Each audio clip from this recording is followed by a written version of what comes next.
Well, there are pluses and there are minuses to being the size of some of these guys, but the biggest plus of all is you can't fit on this thing, Oblivion, the world's first ever vertical drop roller coaster. It cost £12 million to build, goes at 70 miles an hour, and here we go!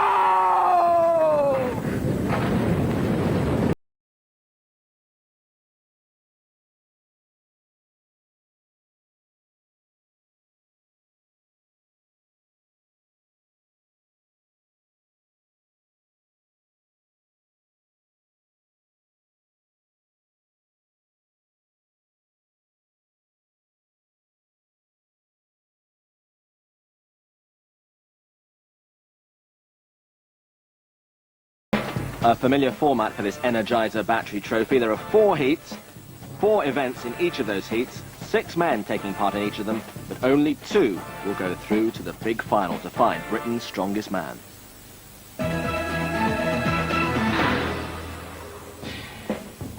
And so here we are with Heat 1, featuring 2 bus drivers, a lorry driver, a painter and a decorator, and a nerd. Brian Bell is 32, already a winner of Scotland's Strongest Man. Graham Mullins, 33. You'll see him in Steven Spielberg's forthcoming film, Gladiators. Adam's just 26, a real novice at this level. This will find him out. Gary Adams, 30 years old. He's our London bus driver. Paul Banks is 32. His 4 children will cheer him every inch of the way. And lastly, Neil Elliott, 28 years old, only his 2nd ever strongman event. Strong beer, strong men. This event's called the Carry and Drag, and that's precisely what it is. You have to carry this beer barrel and a separate sandbag down the course and then drag them both back on this particular sledge. A combined weight of 200 kilos, that's 440 pounds. Easy. Come on, you wimps.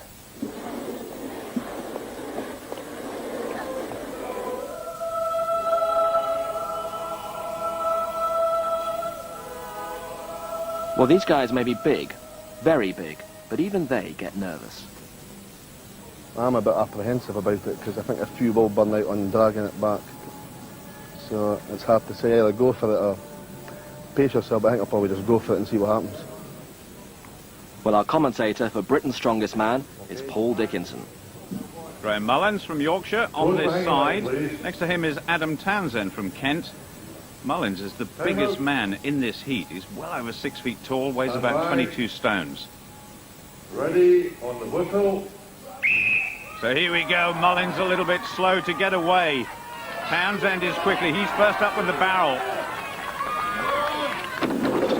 Gary Adams in the blue T-shirt. Former Grenadier Guardsman, and on the far side, Neil Elliott in the red vest. Now, he's the lightest man in the competition. He's enjoying this part, but when he has to drag the sled, which weighs 250 kilograms in total, this could be difficult. Elliott is away, Mullins is catching up, and Townsend is coming through along with Brian Bell. Townsend just at the moment, there's Brian Bell from Dundee. It's very close for 1st and 2nd place at the moment. Mullins struggling a wee bit, and Townsend is definitely coming through to 1st place. Tremendous effort by Adam Townsend. Neil Elliott has come to a grinding halt in the middle of the course. Townsend is going to win it just. Now, who's going to get 2nd place? Oh, it's so close between Bell and Mullins is flat out. Gary Adams is struggling, as is Neil Elliott, and Paul Banks on the far side. There goes the whistle. The referee will have to get his tape measure out to see who comes in 4th, 5th and 6th place, but what about the winner? Chuffed to that. We did the points early on, get him in good start, keep my head positive for the rest of it then. So. Were you surprised to win? Because you're up against guys like Graham, he's a huge man, and Brian Bell is very experienced.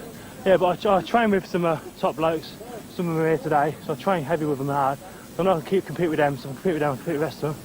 And I'm fit as well, having my fitness on my side, you know what I mean?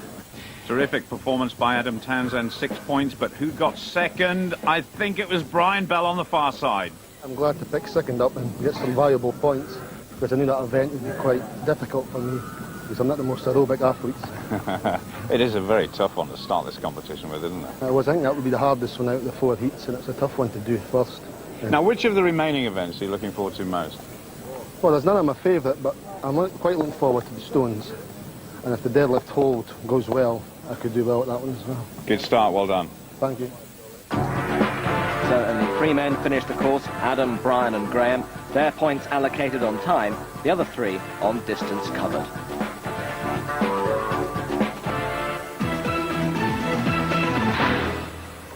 Well, welcome to today's edition of Ready, Steady, Lift, in which we try and transform a 12 stone 10 weed into a strong man. And Brian is going to guide us through the whole process, step by step.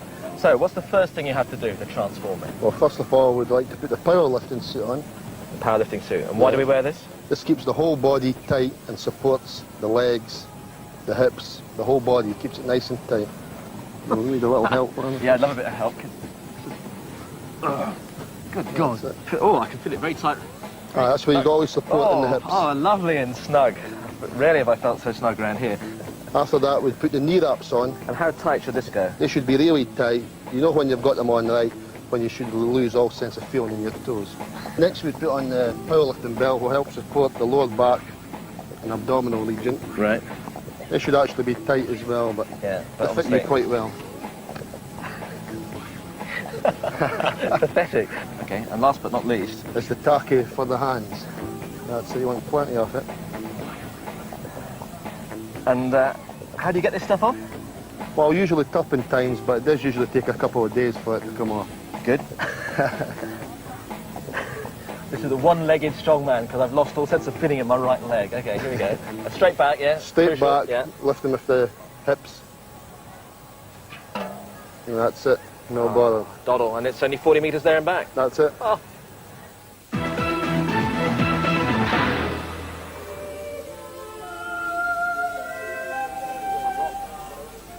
And we now move to the other side of the lake at Alton Towers for the deadlift, holding the car up for as long as you possibly can.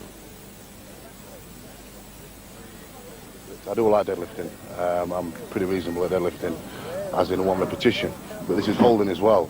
So there's a lot of willpower involved in blanking your mind out and putting yourself on another planet, if you want.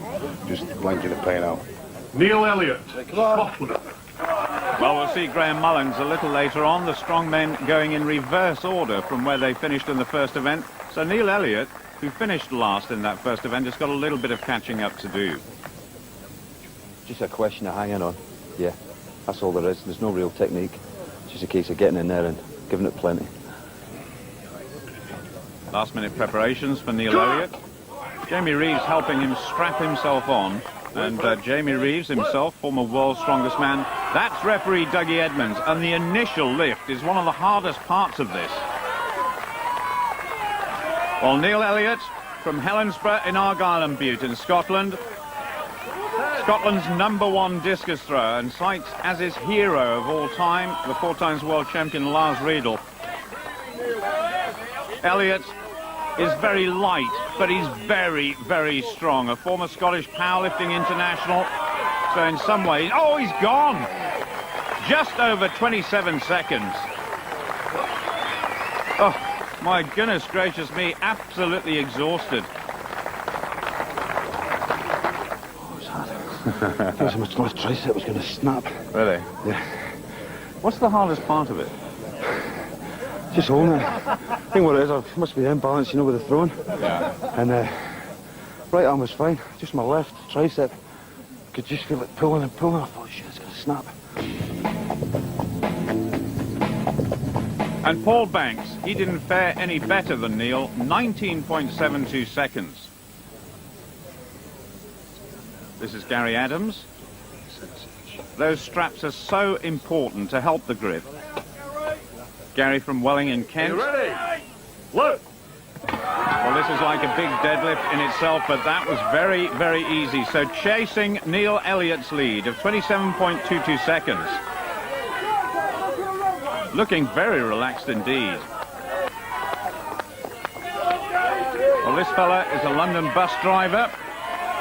Works hard and trains very hard as well. 2 hours every day of the week. Getting close to the target of 27 seconds, and he's gone past it. Good performance. And he's down at just over 30 seconds. Tremendous effort, and certainly 4 seconds in the lead at the moment.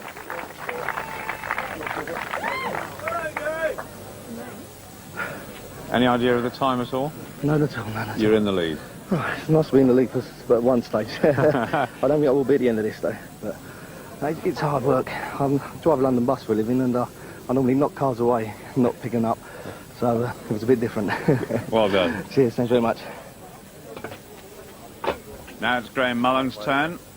I just wonder how he's going to cope with this initial lift. He's well over 6 feet tall. It's a long way to pick it up. Oh, no problem.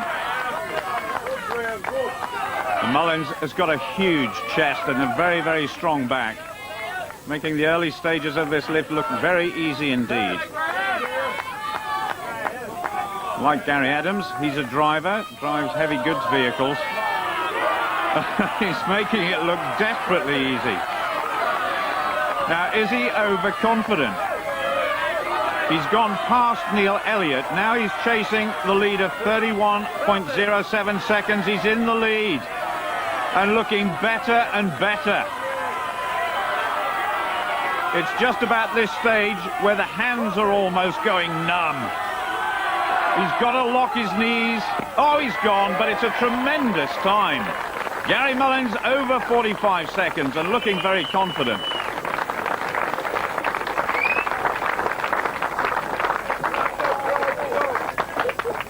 I felt really comfortable with that. Will it be enough to win? I hope so. It is a very heavy car. I mean, I've lifted cars in this way before, but I think it's the heaviest I've ever done. Thanks a lot. Well, Brian Bell has done this sort of event before, competed in World's Strongest Man. Jamie Reeves just giving him a few hints as to the technique. Second in the first event, so he's already got good points. But that was a tremendous performance by Graham Mullins, 45.44 seconds. Bell from Teeling in Dundee weighs just over 20 stones. Now it's beginning to hurt. He's beginning to breathe quite hard. It's very, very painful. 30 seconds. Good effort by Brian Bell. He's in second place at the moment. Heading towards 40 seconds now. Can he hang on and go for the lead? He's just short. In second place, 42.84 for Brian Bell. It's good to have the likes of Jamie Reeves up there on the stage, himself a former World's Strongest Man. One of the best strongmen Britain has ever produced is the Sheffield Man. Just helping Brian Bell off the stage. And Brian has always said consistency is so important in strongmen competitions. Adam Townsend, England. Well, Townsend being shoved out there by Paul Banks. Tremendous performance by him in the first event. But in Graham Mullins and Brian Bell, they've set a very tough target indeed. Well over 40 seconds for both.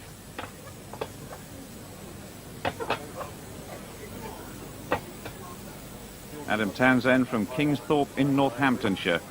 He's not a massive man by any stretch of the imagination. Weighs under 20 stones. Ooh, a little bit unsteady there. Already beginning to feel the pressure. It's a tremendous crowd here at Alton Towers.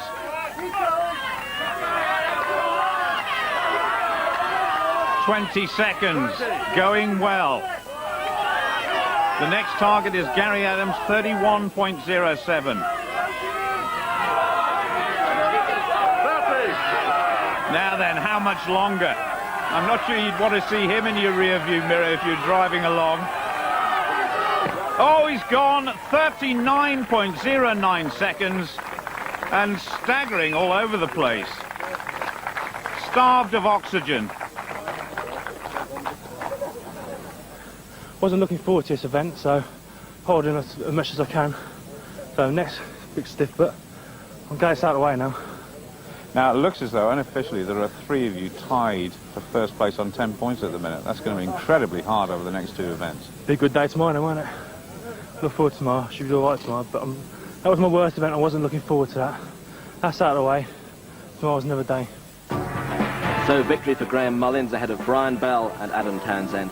And what that means after 2 events is it really couldn't be closer at the top. 3 of them locked together on 10 points apiece.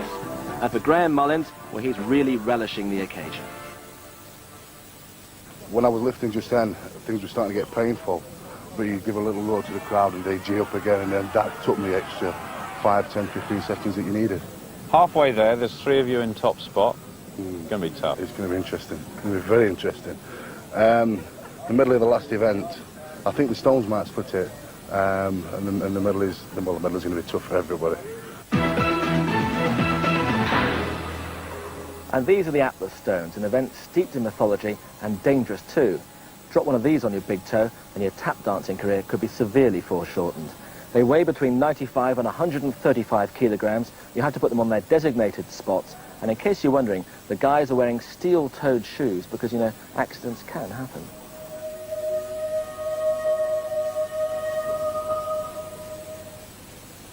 The third event is often make or break. For 1 or 2, their dreams will end here. And the final stone, weighing 21 stones, that's where it goes, the lowest part of the wall. And as John was saying, for Neil Elliott on the left-hand side and Paul Banks, this really is their last chance to make an impression on this competition in the third event. And the right-hand lane, Paul Banks, England. Good cheer there for Paul Banks from Slough. 6 feet and 19 stones with a 52-inch chest. Well, the first one shouldn't present them with any problems picking it up, but they've got to put it on the highest part of the wall, and that's 6 feet. Both together. Make sure it's steady on the top. We don't want it careering down the far side of the wall, otherwise they would have to go around and retrieve it. And Paul's going well. Neil Elliott just struggling with that second stone. Up on the shoulder, that is phenomenal strength. Now, the time at which these stones go on the wall is absolutely crucial in the event of a tie. Here's the third one, 115 kilograms, 17 and a half stones. Well, Neil has caught up just a little bit, but both men struggling here. Just a bit more. Come on, Scotland, they're shouting. Well, in terms of time, it's a 90-second time limit, and Paul Banks is just in the lead at the moment. He got his second stone on the wall faster than Neil Elliott. Oh, unlucky. God! Exhaustion as well is a factor. These guys are not really built for endurance. Shoulder, Neil. Oh, tremendous effort by Neil Elliott. He's had enough. The whistle hasn't gone, so Paul Banks is continuing. Or is he? I think that's it. So Paul Banks takes the lead, but it is early days yet. Like I said in the beginning, I've always wanted to do this. I've me shot now. You're going to tell me next you enjoyed that? I did, actually. I nearly had it out of the stop, but I ran out of breath. Had to have a little breather for a little while. Adam Townsend asking for some support. Gary Adams in the blue T-shirt. Ready? On the whistle. So Adam, on the left-hand side, is one of the men tied on 10 points. Oh, that first stone, he absolutely threw it up on his shoulder. That was tremendous. Having said that, he's having difficulty getting it on the wall now. He's just a shade under 6 feet tall. So Gary Adams catches Adam Townsend up. And still Graham Mullins and Brian Bell to go in this competition. That's a big mistake by Adam. And this could be one of Gary Adams' best performances so far. Well, Brian Bell, who goes in the next heat, he's done this event many, many times, and I think experience might tell here. Gary Adams on the third stone. Adam Townsend really struggling. He's resting that stone almost on his head.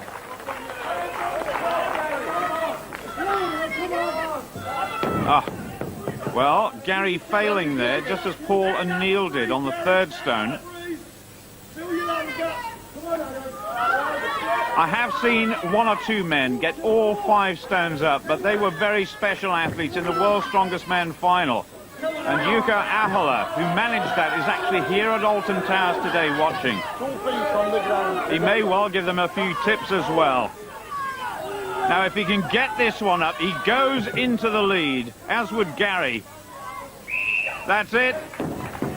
So the timekeepers will confer to see who goes into the lead. I suspect Paul Banks is the fastest so far from the first heat. And indeed it is. Paul Banks 20.40, Gary Adams 28.44, and Adam Townsend over 50 seconds. Yeah, I was looking forward to it, but I've never done the actual stones onto the blocks. No problem picking the stones up, just getting underneath them to get them on top. I just couldn't get myself underneath them to get them on top, so you learn, don't you, from your mistakes. Just got to win a medley now. Well, Graham Mullins on the right-hand side, and Brian Bell will not want to make any mistakes at this stage in the competition. Bell, very experienced at this event. Away we go. Don't expect blinding speed in terms of the running. This is all about guts and determination, and it's Bell who's away first. Oh, Mullins catches up so quickly. He's a very tall man, about 6'3". He just popped that first one on his shoulder as he does the second. So Brian Bell is quicker over the ground, but Mullins is finding this quite easy. Nobody has yet managed to get the third stone up. It's Bell and Mullins going head-to-head, and Mullins does it. Bell too. This is fantastic. So both of them guaranteed either first or second place in this third contest, and they could both be on their way to the final after this as well. Oh, Bell's dropped that one. The fourth stone weighing 20 stones exactly, 130 kilograms. And Mullins has got it. That is fantastic. Well, I think Graham Mullins has won this one. Brian Bell looks absolutely exhausted, and Mullins is having a good look just to see what's going on. He doesn't have to lift the fifth stone. He's ahead, and that is it. Well done to Graham Mullins. His second victory in a row, and that is so important. And Mr. Consistency, Brian Bell is in the points again. I'm so pleased because I've never done the stones in this fashion before with the high platforms. Obviously the height suits me, but at this end they're all on the floor. It's a hell of a long way for me to go down. But when I got to the fourth one and got it up, it felt good. Getting it up there felt good. And on the fifth one I thought I'll just wait and see what Brian's doing. I didn't want to attempt it and waste any energy unless I had to. He didn't have to. Graham Mullins, the only man to lift 4 stones. Brian Bell, the only man to lift 3.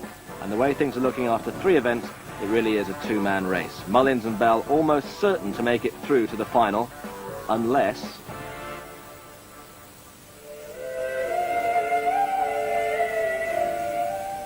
because things can go horribly wrong in the final event.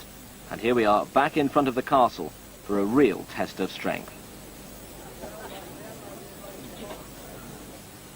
3 elements to our last event, the medley: lifting the dead weight, carrying the barrel, and flipping this massive tyre, 380 kilograms. That's more than 60 stone. Makes you tired just thinking about it. Well, the first heat was won by Neil Elliott, so here we are with the second. 2 of these 3 will make it through to the final. Adam Townsend, well, it would have to be a phenomenal display here by Adam if he's going to make it through to the final. Mathematically, it's possible, but really, Graham Mullins, the biggest man in this heat, who's won 2 events already, and Brian Bell look as though they're safe and sound. Adam Townsend enjoying the experience, though, that's for sure, and he'll be back next year. 200 kilograms, this weight, and they've got to run with it. Can you believe it? Here we go. Bit of protection around the knees. Oh my goodness, Adam Townsend, an early problem there. Mullins in the lead. And then this huge tyre. Bell and Townsend together. A bit of pride at stake here. Not just the point of going through to the final, but I'm sure Bell or Mullins would like to win the heat. A little psychological edge there. And there's Jukka Ahola, world's strongest man 2 years ago. He's one of the marshals here, just checking for safety that tyre doesn't fall down and hurt the athlete. It's Brian Bell in the lead. Mullins has slowed down a little bit. Bell and Townsend together. Both coming back now for the last barrel. If Bell wins this event, he's won the overall heat. And Bell gets it. Scotland are in the final. Adam Townsend will have to wait another 12 months for his chance. And the way the clock is ticking, Mullins will finish in third place. He guarantees his place in the final. Let's talk to the winner first, Brian. Many congratulations. You didn't make any mistakes at all, did you? No, I couldn't afford to make any mistakes, but I have to break my consistency and get past this thing. And through to the final, you've got to be delighted with that. I'm delighted to be in the top 8 now in Britain, yeah. Probably a little bit of mental problem because I knew I was safe. All I had to do was put the block over the line and I was still through to the finals. But you don't do that. You come here to put the show on for the crowd. So I thought I'd go for it. But it was always going to be enough, as Graham knew, even though Adam Townsend did really well to manage to split the big two. And all that means is that we now know the first two finalists, Scotland's Bell and South Yorkshire's Mullins, one step nearer being Britain's strongest man. Well, Brian, congratulations on winning that heat. Just before we finish, though, there's one little test we'd like you to do, and this is a test your strength machine. Just show us how powerful you really are.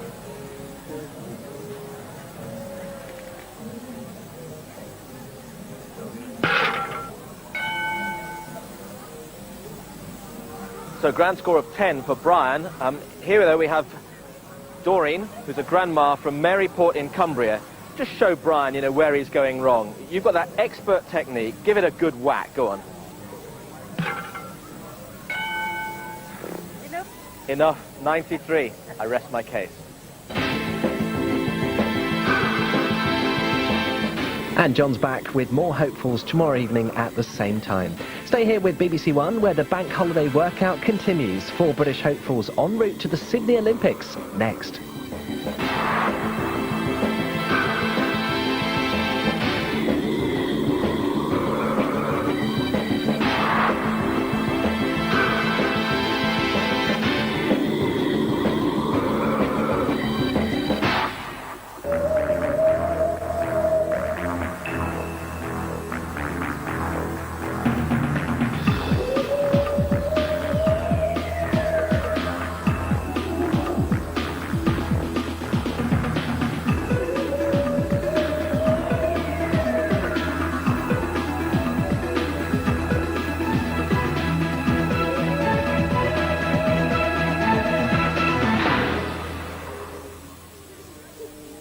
So here we are at Alton Towers, where 24 men are trying to be Britain's strongest man and win the Energizer Battery Trophy. They can all lift a washing machine, that's easy. But how many of them have been inside one?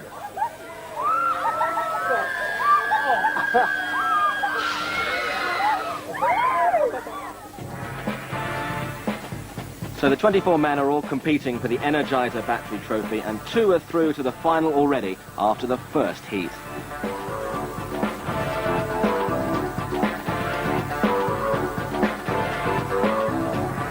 Brian Bell and Graham Mullins waiting to see who will join them in the final. And in Heat 2, all human life is here. A chef, a gym owner, a TV researcher, a joiner, a mechanic and a prison officer. Glenn Ross is 28 and he's already Ireland's strongest man. Rod Dixon's 25. His gym is called Samson and Delilah. Colin Bryce, just 24, the youngest man in this Heat 2. Stuart Murray, 27, one of Britain's representatives in last year's World's Strongest Man. Alan Turner, 42, the oldest man in the competition. And John Kiss, he's 30, he lists his favourite food as anything. Well, this event's called the Farmer's Walk, simple enough. Pick up these 2 oxygen bottles, combined weight getting on for 500 pounds, carry them 40 metres, put them down, and then your arms drop off. And we'll start in the main square in front of the castle here at Alton Towers with your commentator Paul Dickinson. Great atmosphere here this morning at Alton Towers as John Kiss, the first competitor, comes out. Johnny Kiss from Hayes in Middlesex. Prison officer, learned his trade in strongman competitions by working with former World's Strongest Man Gary Taylor. And this is Colin Bryce from Glasgow. Island Games expert, but a novice in these sort of strongman events.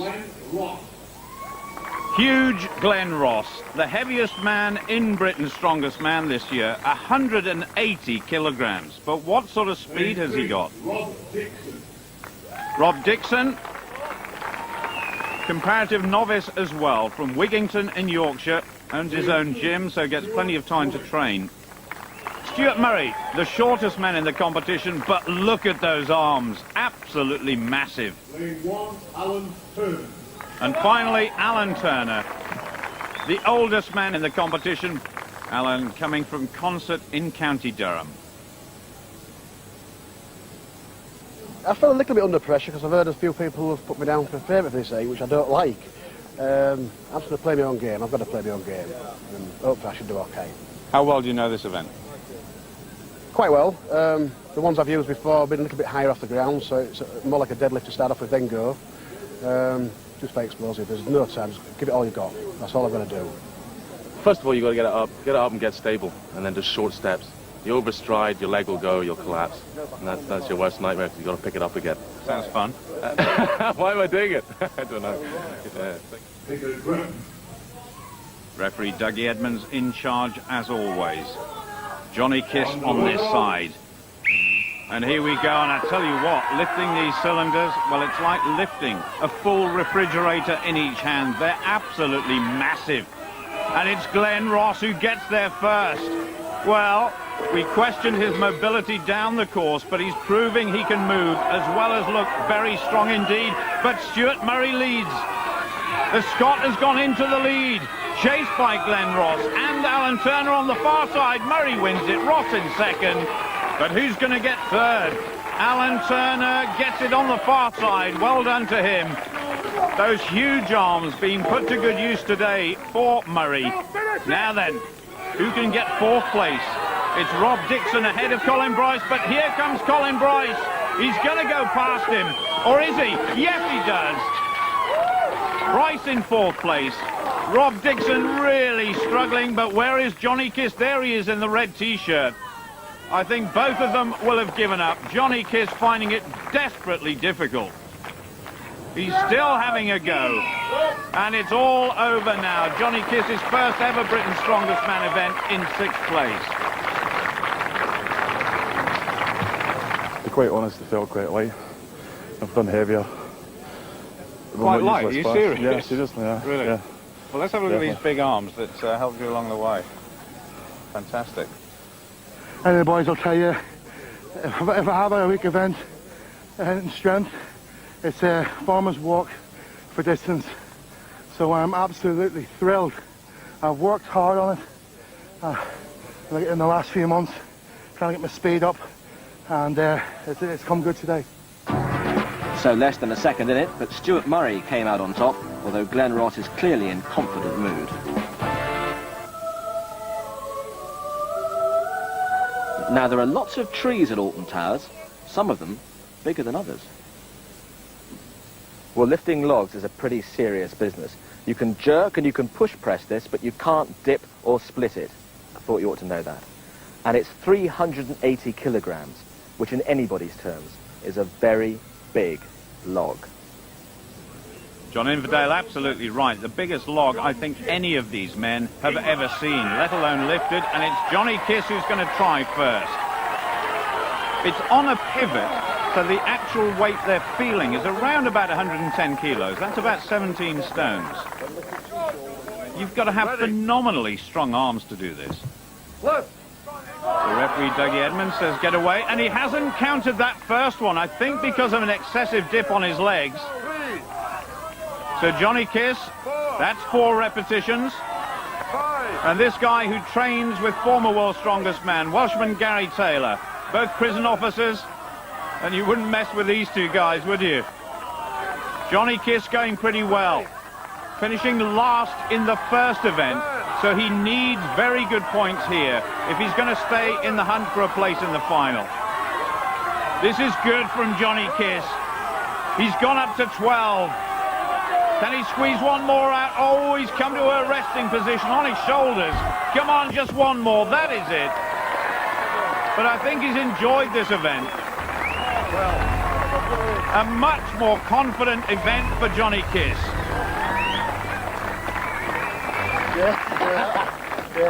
Pressing's more my sort of forte. Doing it for, because we're just going to get replaced. Background. I enjoy this a lot more, especially from this morning.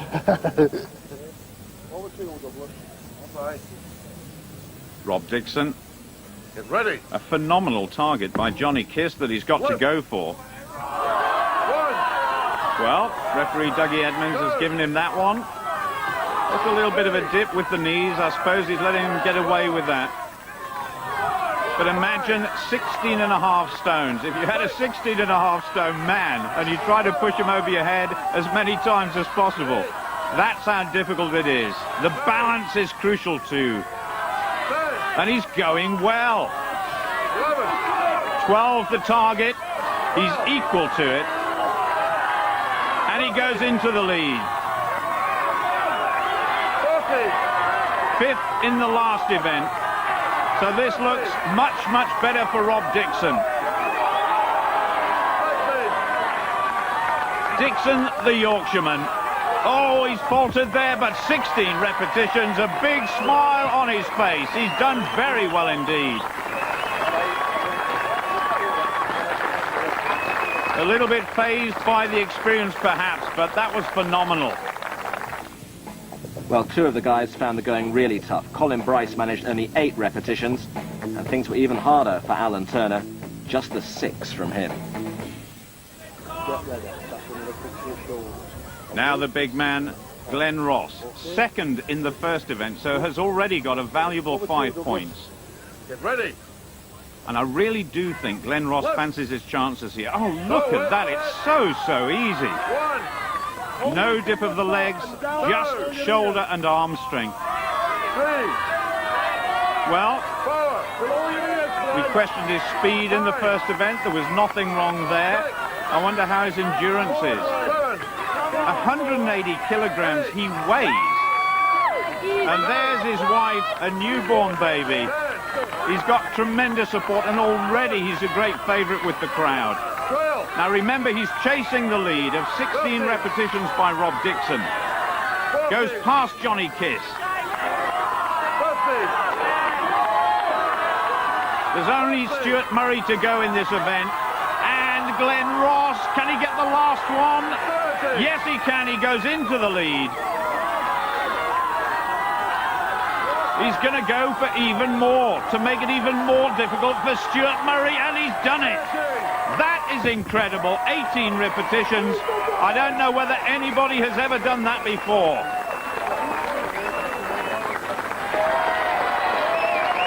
Glenn Ross is going to be tough to beat, that is for sure. I found difficult even just to get underneath it to start it, but once I was in, it wasn't too bad. And I was very pleased. I still think that Stuart fancies his chances in this one. Well, Stuart is a very good shoulder presser. Very good. He's improved a lot in the log this year. And I mean, I'm thinking on the way, I'm sort of watching. We'll watch him. I'm sure he will be watching him very carefully. Stuart Murray, well under 6 feet tall, but those arms of his are bigger than most people's legs. Down, Stuart. They're way over 20 inches around the circumference of his biceps and his triceps. Murray from Colside in Dumfries in Scotland. Slowly but steadily. Rob Dixon in second place with 16 repetitions. Now then, Johnny Kiss has got 12, Colin Bryce 8 and Alan Turner 6.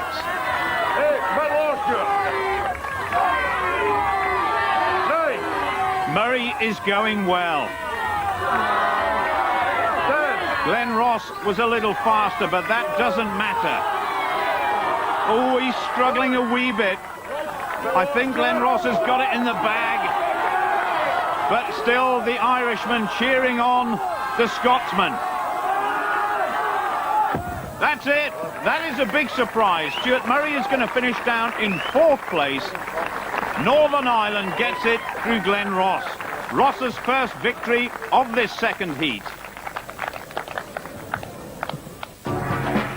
So disappointing for Stuart Murray, just the 11 repetitions there. Glenn Ross and Rob Dixon out on their own.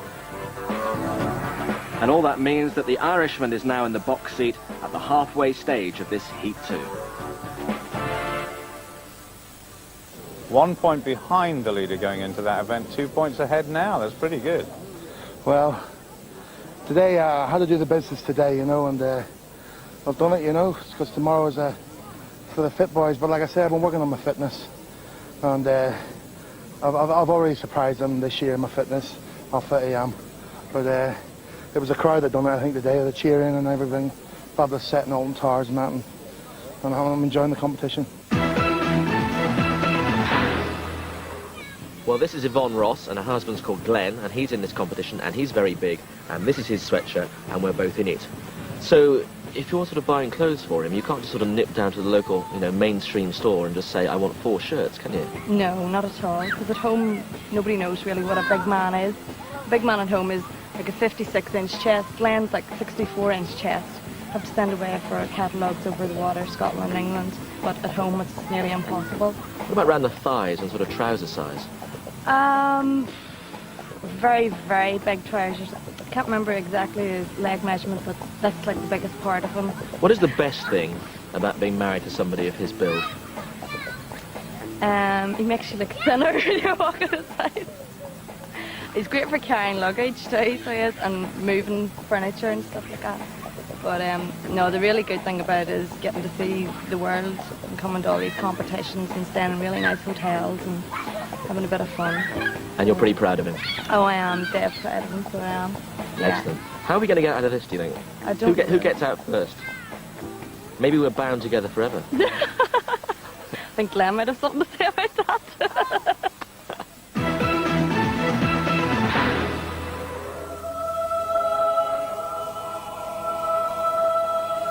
From a sweater to more sweating.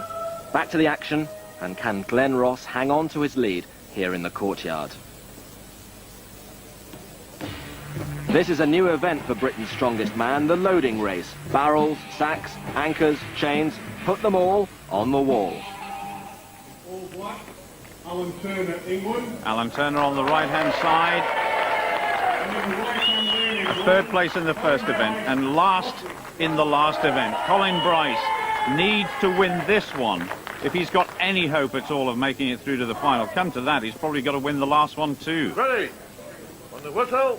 So here we go, the sack weighing 60 kilos, just short of 10 stones, and both men sprinting. Bryce is first.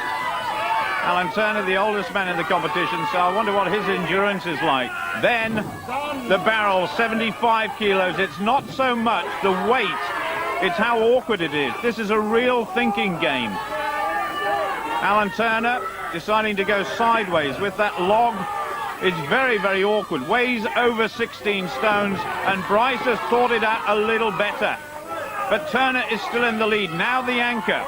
Weighs 100 kilos, but look at it. The shape is very, very awkward. Bryce is behind at the moment. Alan Turner having his best event so far, and now this awesome chain. 190 kilos. Over 30 stones, and all of it has got to go onto the platform, and this is where Turner is failing. Bryce has got it 59 seconds or thereabouts. It could be even quicker. Turner's still got a bit of work to do, but that was phenomenal by Colin Bryce on the far side. He's got to get the whole thing on. There it is, 1 minute 12 seconds, and Turner is absolutely exhausted. I think that'll be quite a hard time to beat, but we'll see. Now, athleticism is obviously very important. You're a bit of an athlete. What sort of training should you be doing for something like this? Oh, you know, any kind of aerobic work, fitness work. I do a lot of sprint training, about 90 seconds, and that was just perfect. Just hitting the wall to the last moment there. But this could be a big comeback for you. 6 points in this, 6 points in the next. I'll go through as first place. Well, I think if Johnny Kiss hit the wall, he'd probably knock it over. Stuart Murray as well. An important event for both of these fellas now. Johnny Kiss on the left-hand side, Stuart Murray about the same height, but Johnny Kiss a couple of stones heavier. What a fantastic target set by Colin Bryce, 57.31 seconds. Very quick for both men. On the sack, now the barrel. Johnny Kiss going well here. Stuart Murray just about a second behind. Now then, this one of the most awkward objects.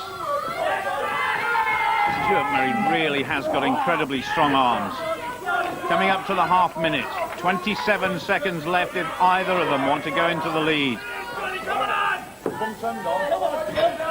Now, which way are we going to get this up? Sideways or head on? Stuart Murray catching up just a little bit. It's Scotland at the moment, ahead of the Middlesex man. Oh, this is a real stumbling block for Johnny Kiss, and Stuart Murray is outside of Colin Bryce's time. So Bryce still in the lead, with only 2 men to go after this. Now come on, Stuart, you've got to get that final link of the chain up. And has he got it? Yes, he has. Stuart Murray round about 72 seconds. Come to think of it, that was Alan Turner's time as well, so the stopwatches here are going to be critical. Oh, Johnny Kiss, well, it was a valiant effort with the first 3 objects, but the anchor and the chain have proved very difficult indeed. The whistle goes, time has run out for Johnny Kiss. Oh my goodness, he's in all sorts of trouble.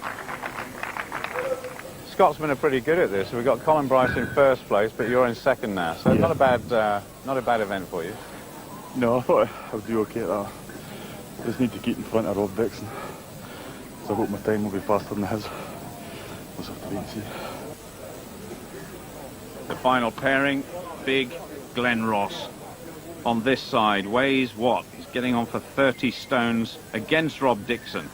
For me in particular, it's a bit of a thinking game. They're not all the same objects, as you'll see, they're all different ones, so I've got to think what I'm doing, not just speed, it's think as well. Now how are you going to approach this one?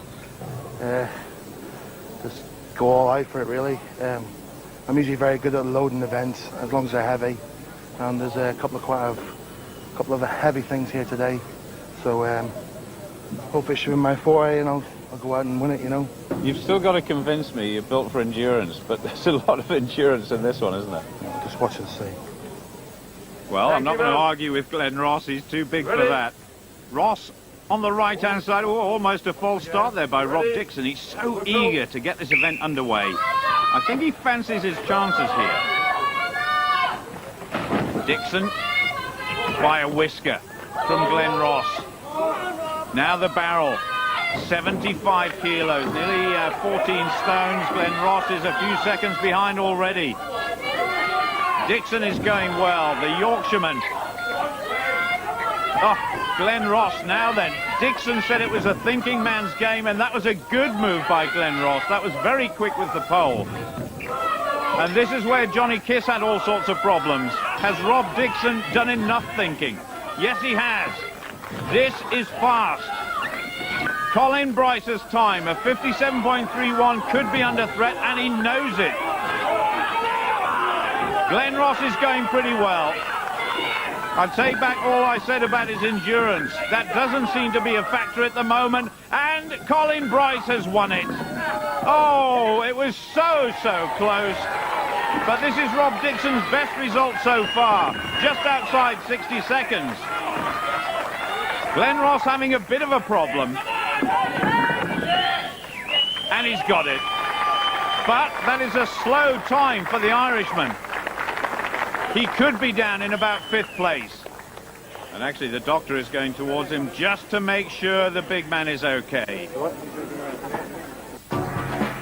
Well, victory for Colin Bryce puts him right back in it, but Glenn Ross, down in 5th, must be a worried man with one event to go, because any 2 of the top 4 can now make it through to the final.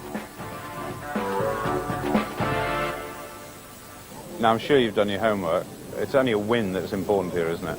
Yeah, I woke up this morning, I needed 2 firsts. I've got 1, I'm going to get my 2nd, hopefully.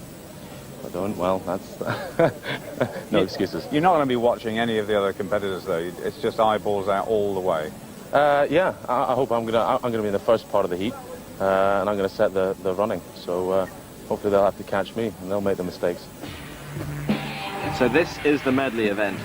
Carrying a weight, flipping tyres, and loading barrels.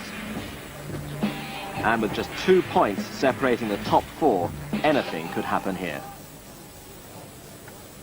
It's absolutely incredible what has happened overnight. Colin Bryce way, way down after the first 2 events. That victory has brought him right back into this competition.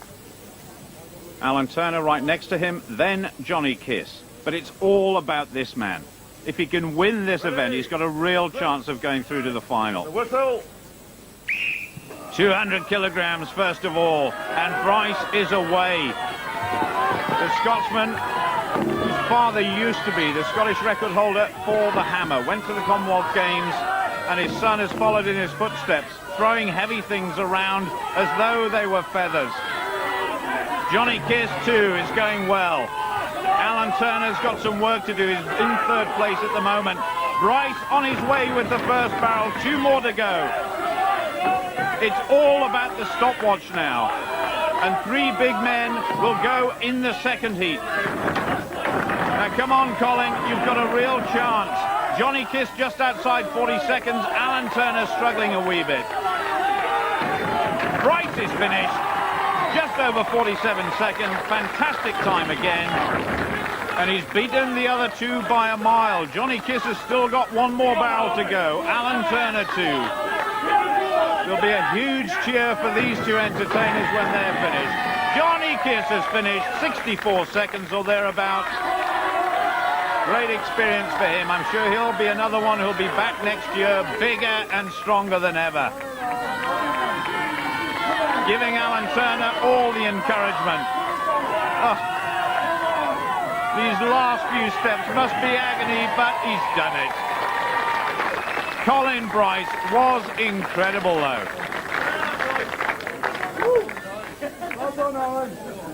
47 seconds. That is phenomenal.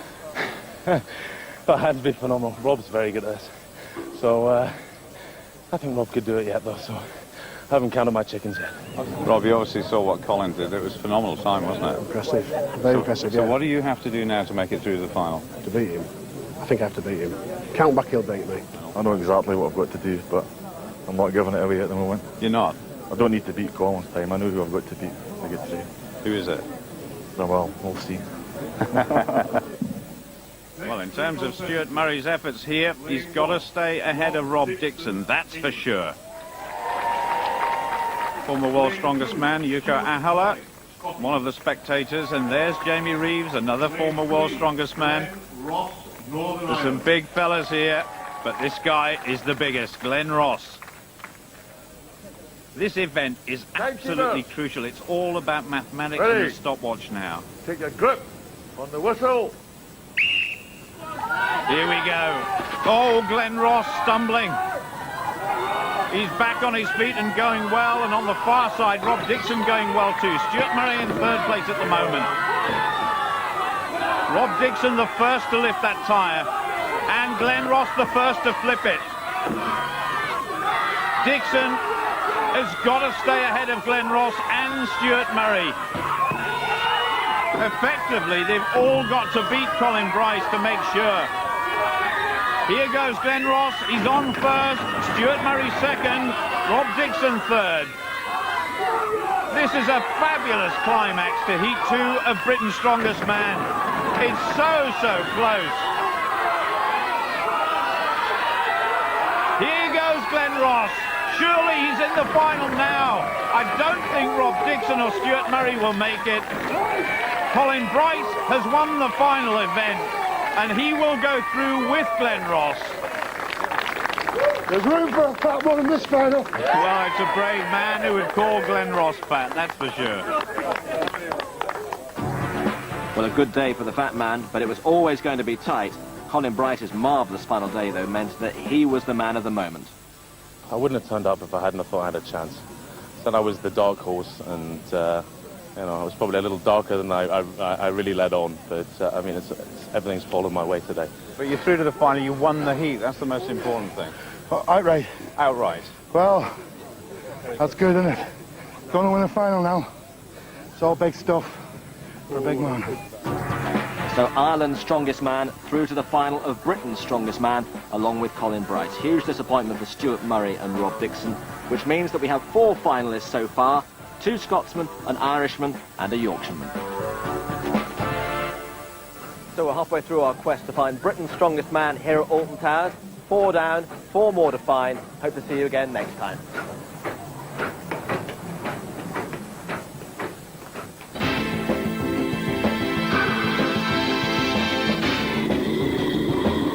And that next heat is tomorrow night at 7 here on BBC One. Next tonight, the tough guys of Albert Square are looking a little bit shaky.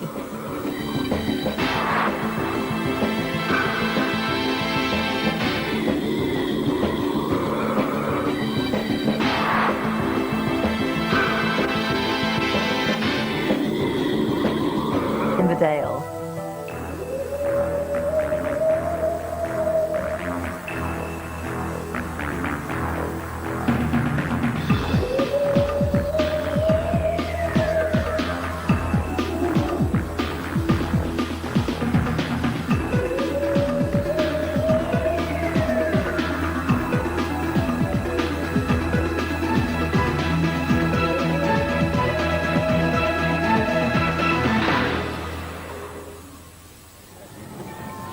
Towers, where 24 men are fighting it out for the Energizer Battery Trophy to be Britain's strongest man.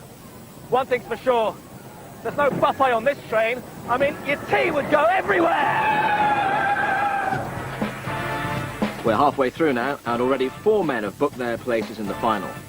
In the second heat, it looks certain that Scotland's Stuart Murray and Ireland's Glenn Ross were going to be the 2 to qualify. But with a late surge when he won both the final events, Colin Bryce made it through. Which means that these are the first 4 finalists: Brian Bell and Colin Bryce from Scotland, Glenn Ross from Ireland, Graham Mullins from Yorkshire. And here we go with Heat 3, a brewer, a meat porter, a motorcycle trader, a joiner, a security guard and an engineer. Bill Pittock is 36, a veteran of the World's Strongest Man competition in the Bahamas. Lee Bowers is 32. He was in the World's Strongest event in Morocco last year. Jason Young, 30 years old. He's put a lot of weight on, specifically for this event. Robert Howe's 34, a fan of Benny Hill and Homer Simpson, but this is going to be no laughing matter. Welshman Christian Clay is 23, the youngest man in Britain's Strongest Man. And this is Mark Griffith, 26, the UK powerlifting champion of 1998.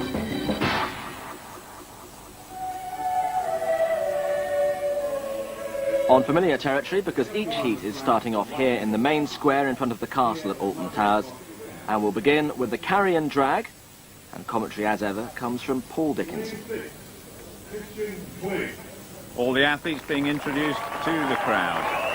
Christian Clay, probably the most inexperienced athlete here today, but a real trier, the man from Pontypridd. Lane 5, Robert Howe. Robert Howe from Hull, 6'3", weighs about 19 stones. Very fit man, he does a lot of running. Lane 4, Jason Young. Jason Young from Rossshire, just short of 20 stones, and a very good Highland Games exponent indeed. Lane 3, Bill Pittock. Bill Pittock, probably one of the most experienced men here. He's been out of action for just a little while through injury, but has competed in World's Strongest Man before. Lane 2, Lee Bowers. As has Lee Bowers from Colne in Lancashire. 6 feet and 20 stones of solid muscle. Lane 1, Mark Griffiths. And finally, Mark Griffiths from Derbyshire, a very experienced weightlifter. He's won English titles before. Yeah, I'm very nervous at the minute. I ain't had that for 2 years. I've been out of the lawnmower for 2 years. I'm just trying to make a comeback now, so everyone seems to think I'm favourite. I don't know why. Well, it's a tough event, but it looks doable. Can you win it? Yeah, I can win. Well, we shall see. Lee Bowers drawn next to Bill Pittock, the two most experienced men here. Dougie Edmonds gets them underway. Robert Howe is going well, and so is Bill Pittock in the middle. He's absolutely flying at the moment. Comes back for the sack. And when they come back, the combined weight of over 500 pounds is going to be a real test of strength and endurance. Bill Pittock has got a massive lead so far. So here we go. Robert Howe in second place. Jason Young's going pretty well. Lee Bowers beginning his drag now. Mark Griffiths in last place, but he is the lightest man in the competition.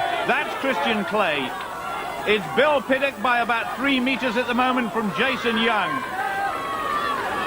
Oh, the man from Northamptonshire, surely he's going to win this first event. Lee Bowers just in second place, ahead of Jason Young. And Pittock gets first place. A very good performance. He's back. Lee Bowers in second place now. Jason Young fallen over. Robert Howe's there, so is Christian Clay. But Jason Young just gets it.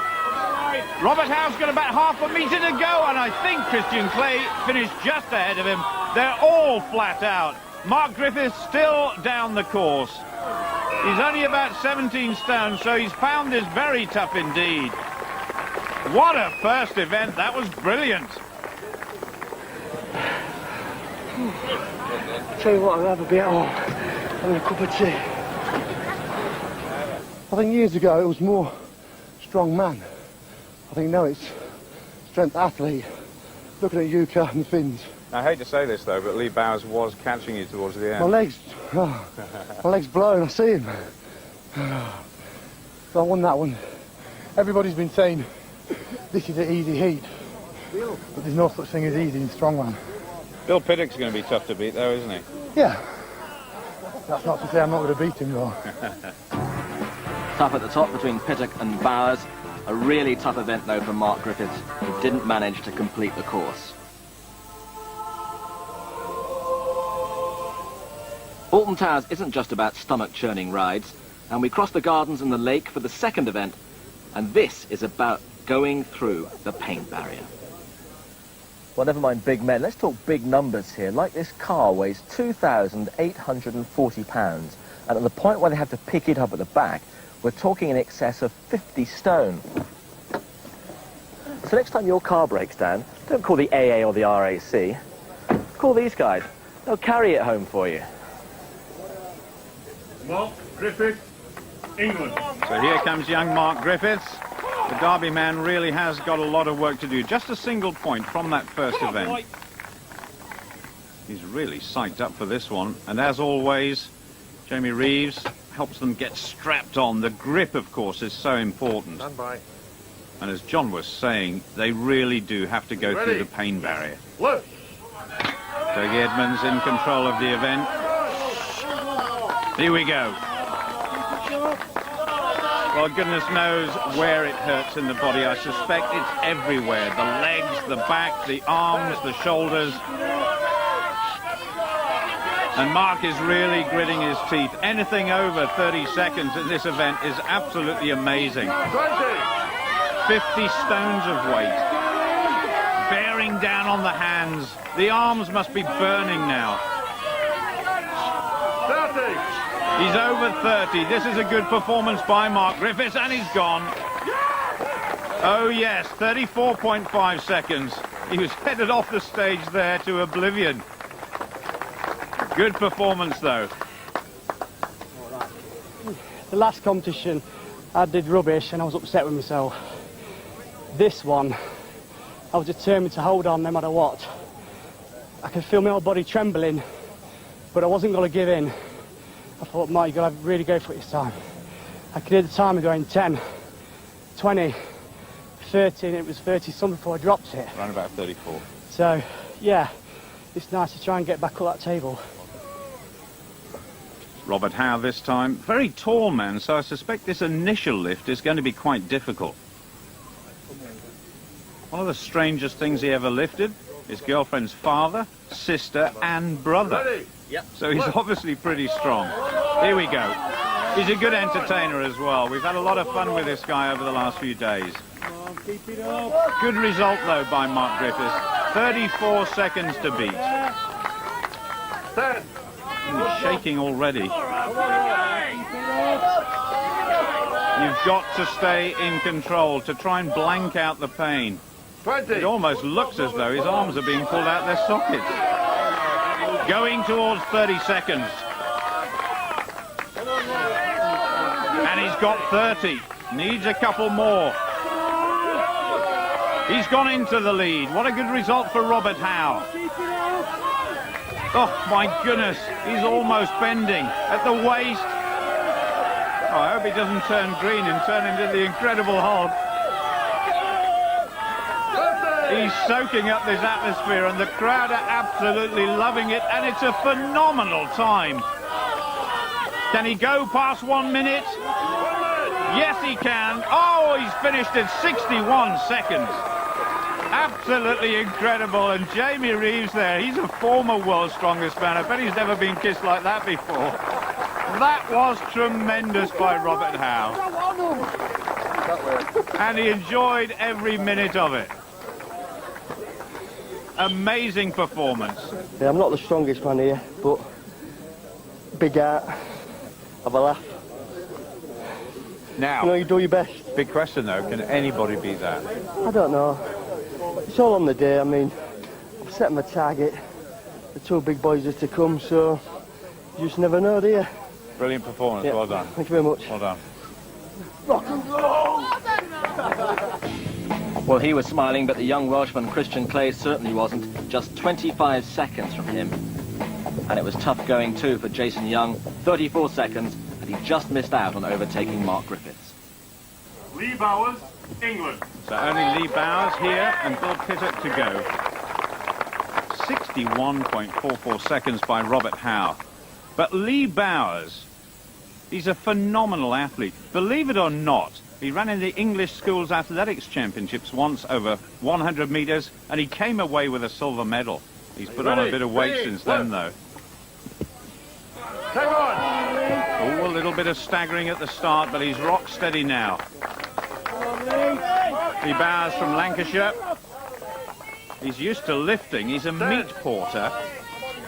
And he lifts sides of beef every day of his life. A couple of years ago, in World's Strongest Man, he beat world record holder Gerrit Badenhorst from South Africa in the deadlift competition. So he is phenomenally strong. Gritting his teeth, trying to block out the pain. Just look how those straps are cutting into his wrists. Well, he's gone ahead of all the rest. Now he's chasing Robert Howe's lead. Very broad across the shoulder. Arms over 20 inches around. 50 seconds and he's gone. 51 seconds. Robert Howe is still in the lead and there's only Bill Pittett to go. A minute is a hell of a target to go for anybody, isn't it? It is. Rob out did very, very well at that. Yeah. But it felt all right. Felt okay. Bill, do you see it as a big advantage going last because of that win in the first event? Yes, yeah, very. Yeah, it's a case of who's got the most stamina and pain threshold, I think. So. That's your pain threshold at the moment. Really good, actually. Well, in about a minute's time, we shall see. Bill Pittett, he's won national competitions in strongman. 3 times before. Tremendously experienced. Comes from West Hunsbury in Northamptonshire. You ready? Shade under 6 feet tall, nearly 20 stones in weight, and obviously phenomenally strong. He says yes. Lee Bowers, 51 seconds plus. But the lead is still that 61 seconds by Robert Howe. Pittock, 6 maximum points in the first event. Looks pretty comfortable at the moment. The first time he ever entered a strongman competition, he won it. He got a taste for it, and since then he's got better and better. Over 30 seconds now. Tremendous performance again by Bill Pittock, but I think he's losing his grip. He's only just hanging on by those lifting straps now. Chasing Lee Bowers, 51 seconds. It's so close. Oh, it's gone. Over 49 seconds, but good enough for third place. Lee Bowers is second place in a row, but there was really only one man in that competition, and that was Robert Howe. Bill, what happened? Had a blowout. Well, what it means is you finished in third place. You're equal now at the halfway stage with Lee. Yeah, that's fine. Yeah. You're happy with that? That's fine, yeah. Yeah, it's two events to go. Just want to qualify, so first or second will do me. So Robert Howe, Hull's finest, was top dog at the deadlift, giving himself a real chance of qualifying for the final. And at the halfway stage, it looks as though it's perm 2 from 3. Will it be Pittock, Bowers or Howe that makes it through?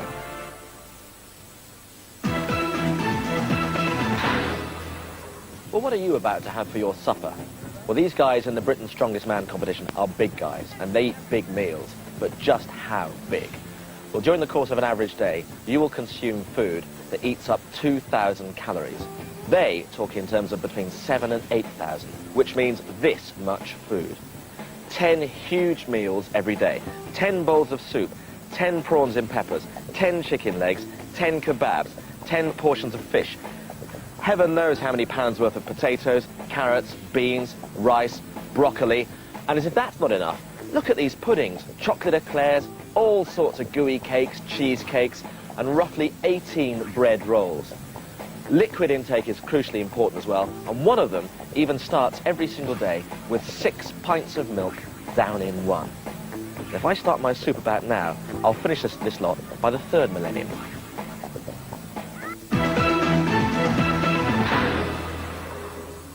Five stones, 5 big stones, no rolling allowed. They weigh between 95 and 135 kilograms and had to be put in their special designated spots, one after the other. But drop one on your big toe and Alex Ferguson won't be asking you for a trial.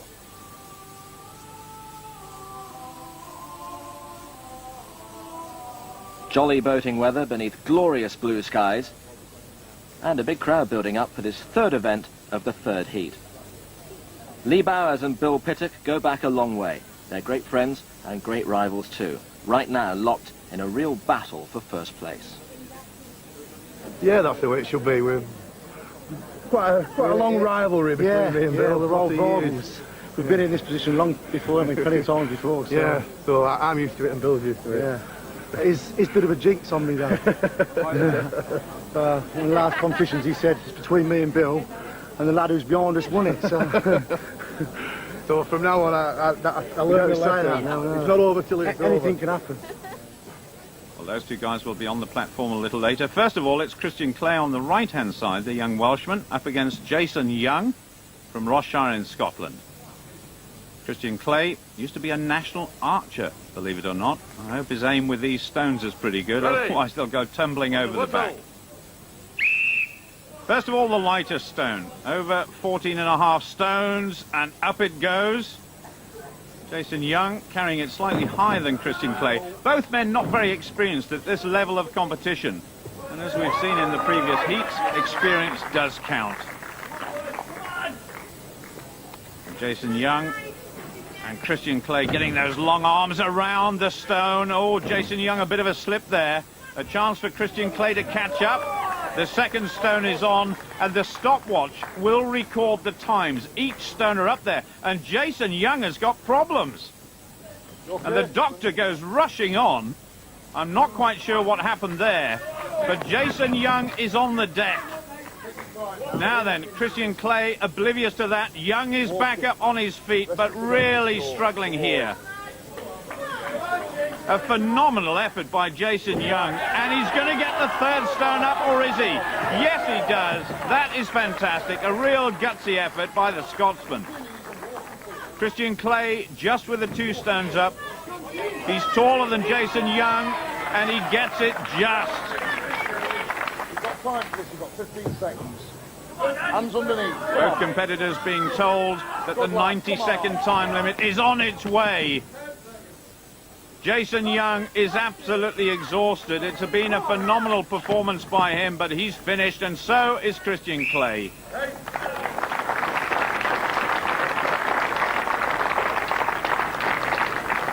I thought I could do 4 stones here, but the first ones are just so high.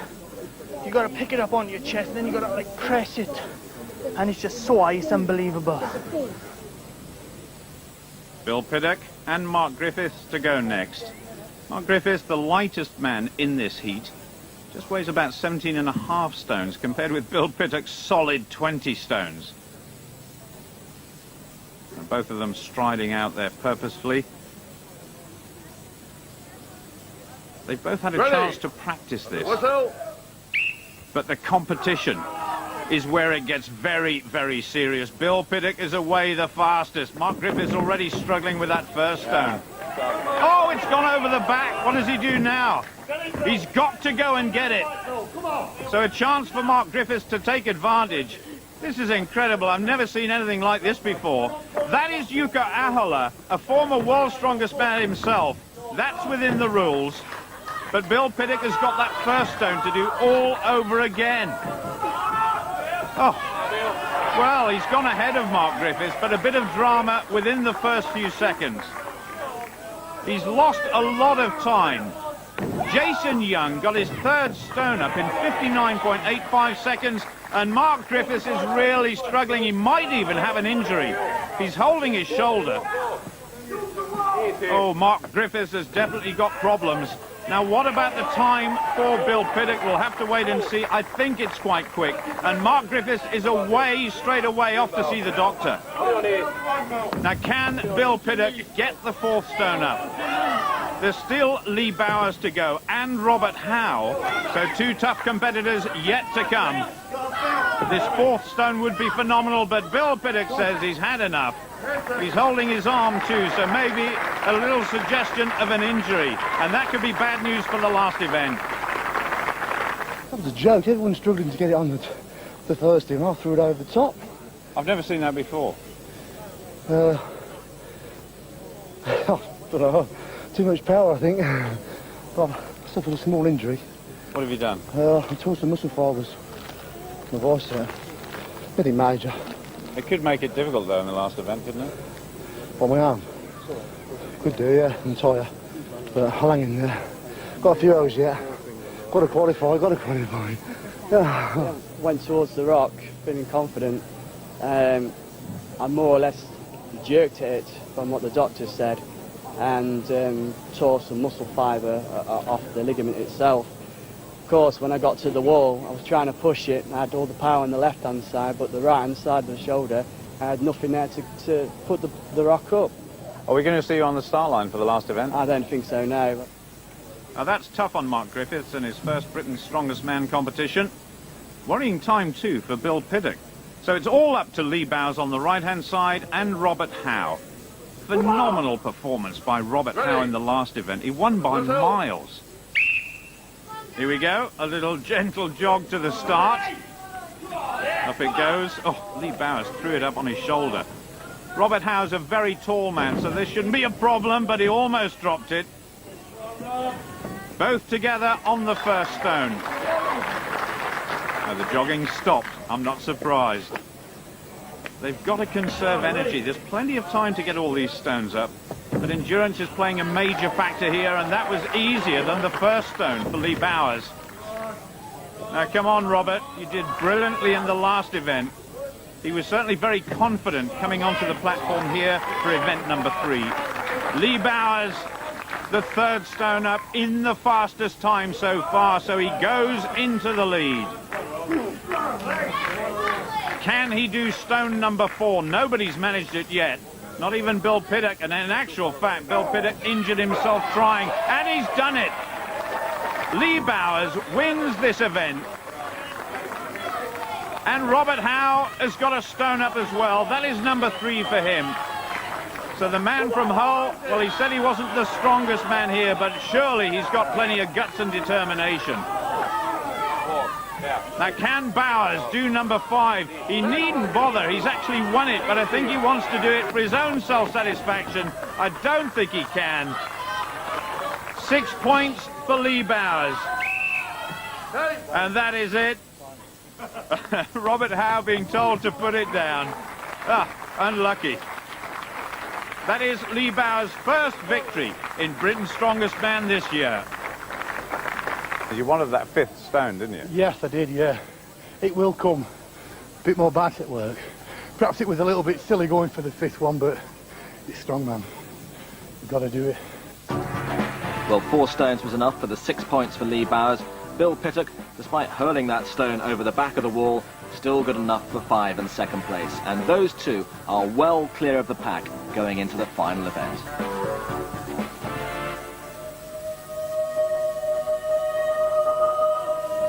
Almost all over bar the choral recital as the medley finale loomed, with Mark Griffiths having defaulted because of that injury.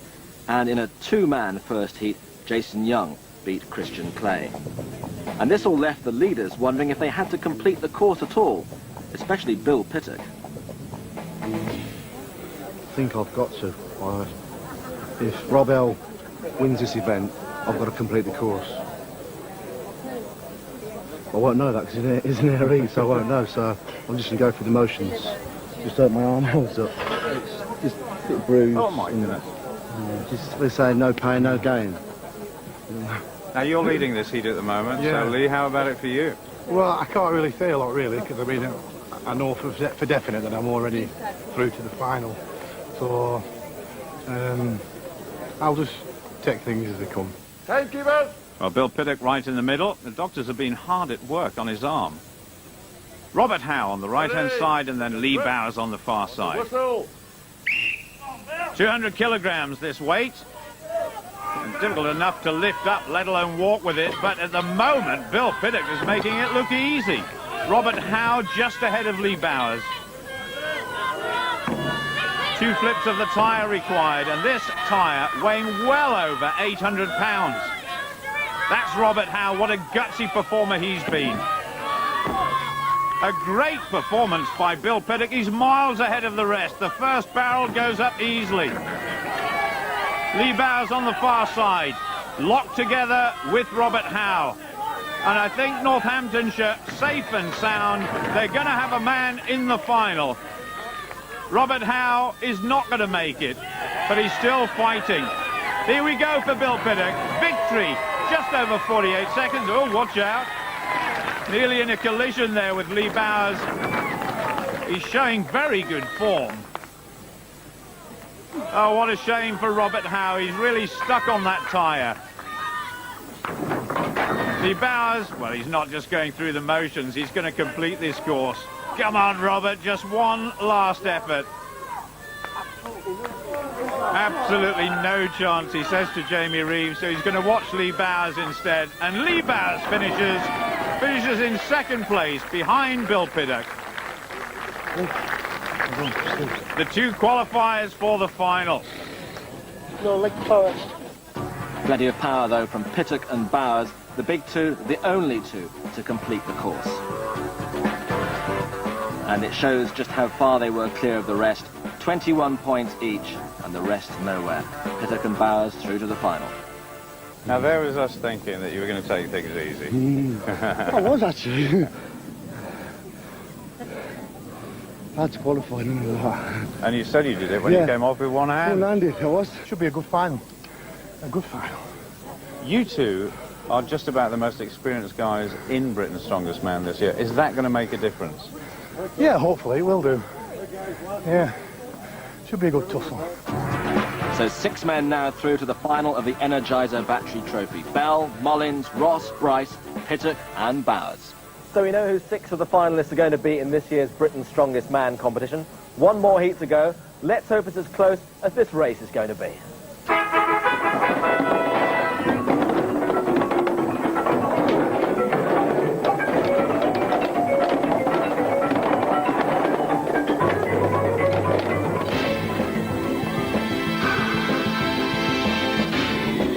And that final heat is tomorrow at 7 here on BBC One. Next tonight, it's Pudsy's birthday, and Gabby Roslin's celebrating.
Still here at Alton Towers, looking for Britain's Strongest Man who'll walk away with the Energizer Battery Trophy. And this corkscrew is 750 metres long. Must have gone a hell of a muscle wide.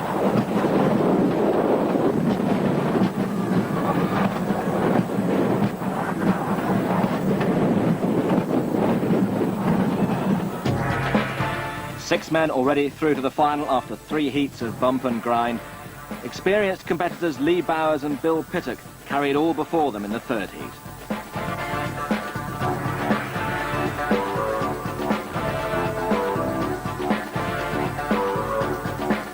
So Bell, Mullins, Ross, Bryce, Pittock and Bowers are through, just 2 more places to be filled. And here we are in Heat 4 with a student, a health food shop owner, a managing director, an actor and a sawmill operator. Jamie Barr's 34, he's Scotland's strongest man. Steve Brooks, 33, back in the big time after recovering from a serious hand injury.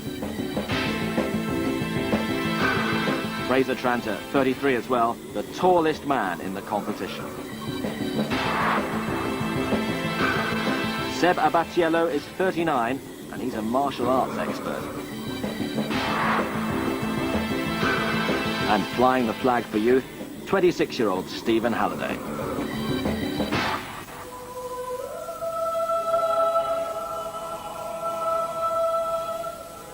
Once upon a time, Alton Towers was Europe's largest private house.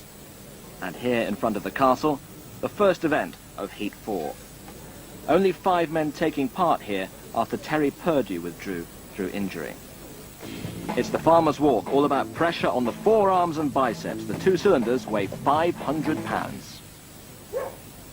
Paul Dickinson commentating once more. A lot of nerves in that tent this morning as the first competitor emerges. Sebastian Abatiello from Worcester. He said he was born to be big and strong, and he is that. 39 years old, the oldest man in this final heat. Steve Brooks from Spennymoor in County Durham, an absolutely massive man. Just look at those shoulders. Owns a health food shop, so knows all about health and fitness and obviously strength as well. Jamie Barr, physiology student from Scotland, comes from Glenrothes in Fife. Very athletic man is Jamie Barr. Fraser Tranter, the tallest man in this year's Britain's Strongest Man competition, believe it or not, just a shade under 7 feet tall, the man from Wolverhampton. And finally Stephen Halliday from Dumfries. Down to 5 competitors in this final heat, and a couple of the competitors out on the course already suffering from some injuries.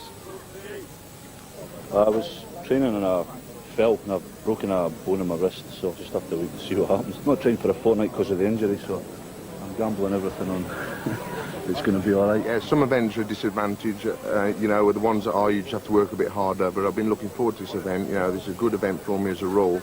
But unfortunately, in practice yesterday, I did some damage to my arms, so I'm just getting my fingers crossed, you know, that it all goes well and that I'll get an ace card here. Dougie Edmonds telling them to get ready. And so the final heat gets underway. Sebastian Abatiello on this side. Stephen Brooks is going well, along with Fraser Tranter in the red T-shirt. The turn is absolutely crucial. They've got to get balance, and Fraser Tranter has dropped his cylinders. That is Stephen Brooks' wife, Lynn. Oh, it's flying. He's over the line. That is phenomenal. Jamie Barr has come through into second place. The Scotsman will finish second, just ahead of Sebastian on this side. Great performance, though, by Stephen Brooks. He won it by miles. And Fraser Tranter, well, he's got to pick it up higher than anybody else, but he did say he was looking forward to this contest. I wonder if his injury has got worse. Fraser Tranter finishes in last place. I have to say, your wife was a bag of nerves. Yeah, I was. But I'm okay now. Does that give you extra confidence for the other events now? Yeah. I'll be to the final. Great start, well done. Jeez. You are shaking, I aren't am, you? like a leaf. I wanted to be over the fence and in there. And That was great for him, wasn't it? yeah, brilliant. Now, he was nervous because I spoke to him before the event, but you're a bag of nerves, I think, aren't you? I was standing down there early on, my stomach was just going round and round and round like a washing machine. But then when it gets on there, it comes out, the event comes out, you know. Fantastic start, wasn't it? Now I'll go away and calm down for the next one. Okay, well done. Jamie, how's the hand? It's stinging, but it held out, so that's the main thing. I just took my time and made sure I got over the line. That's what mattered. Now, was I imagining things, or did you actually blow a kiss to Steve Brooks when you went across the line? I blew my kiss. Everybody just does a carry on. It's good fun, so there's no bad feelings getting beat. You get beat, that's it. Well, despite his wife's concerns, Steve Brooks okay, Jamie Barr too, but boy, did Fraser Tranter find it tough. Well, lifting logs is a pretty serious kind of business, you know. You can jerk them or push press them, but you can't split them or dip them. This one in particular, it's 380 kilograms in weight. And in anybody's terms, that's a captain's kind of log. And we find our captain's log by coming across the lake. It really is a startling contraption. They have to lift as many times as possible. And the effective weight that's bearing down on their shoulders, well, it's about 17.5 stones. First man to go, Fraser Tranter. And a lot of work to do now because he only picked up 2 points in that first event, having felt confident about it. No ill effects from the injury. And let's remember that Glenn Ross in Heat 2 lifted this log a phenomenal 18 times. Well, referee Dougie Edmonds there saying that Fraser Tranter's first repetition didn't count. So a bit of wasted energy there for the Wolverhampton man. Almost 7 feet tall, so he's got to press it a phenomenal distance. He's got incredibly long arms, and that makes things more difficult. Up to 7, 8. Well, running out of steam just a little bit, but he looks determined. Now, can he squeeze one more repetition out? Come on, Fraser. Gets it to arm's length, but referee Dougie Edmonds says no. He didn't lock his arms out. Oh, he'll be disappointed with that. 9 in total, and I wonder how his injury is. Well, I spoke to the doctor. I've been having treatment all morning on it. Nursing it along. You've still got a rip in the top of the bicep there. So, it's just been a hoping game. Stephen Halliday now, the Scot, trains with Stuart Murray, who appeared in a previous heat. Fraser Tranter's 9, the total to beat. He's a pretty strong customer, is Stephen Halliday. Won his first ever competition at Blair Athol in Scotland. He knows his way about these competitions, and I think he's done a bit of training on this log before. He's going well. 8. A very tough customer indeed, goes into the lead. Well done to Stephen Halliday. He's showing very good form. It's over 115 kilograms, the pressure on their arms and shoulders. And that is remarkable. It's not like a weightlifting competition where you've only got to lift it once and he gets 13. That is going to be a very tough score to beat. And this could be Stephen Halliday's best event so far. I'm quite strong on the shoulder. I was quite confident. I was looking for about maybe 10. But when I got there, I felt straight strong. You know? So I was quite happy with that, like, definitely. Sebastian, I think you were pretty pleased after that first event. So has that given you a bit of confidence for this awesome log? Yeah, a bit, but I'm nervous as well. I mean, you do this to absolute failure. And, you know, you don't know what you're going to do till you're out there and you've got the weight on your shoulders and start pressing it and whatever. So I'm just going to do the best I can. Keep my fingers crossed and just keep on pushing. Sebastian Abatiello going through a bit of mental preparation. He's a very experienced competitor. He's got tremendous arms as well. They measure well over 20 inches in circumference. We may well see Sebastian in a feature film soon called Gladiator. Made in Hollywood, but this guy made in Worcester. Up to 8 repetitions, he's chasing Stephen Halliday's lead of 13. The record for Britain's strongest man, 18 repetitions by Glenn Ross, the Northern Ireland competitor in Heat 2. Oh, come on, Sebastian. Another repetition, he's equal with Fraser Tranter at the moment. The crowd are roaring him on. He's going to finish equal with the giant from Wolverhampton, Fraser Tranter. Sebastian a little bit dejected. Jamie Barr straight onto the platform. Now this guy might not have the gross strength of some of these competitors, but he's very, very fit. Studying physiology, he knows exactly what's required here. He'd love to make it through to the final.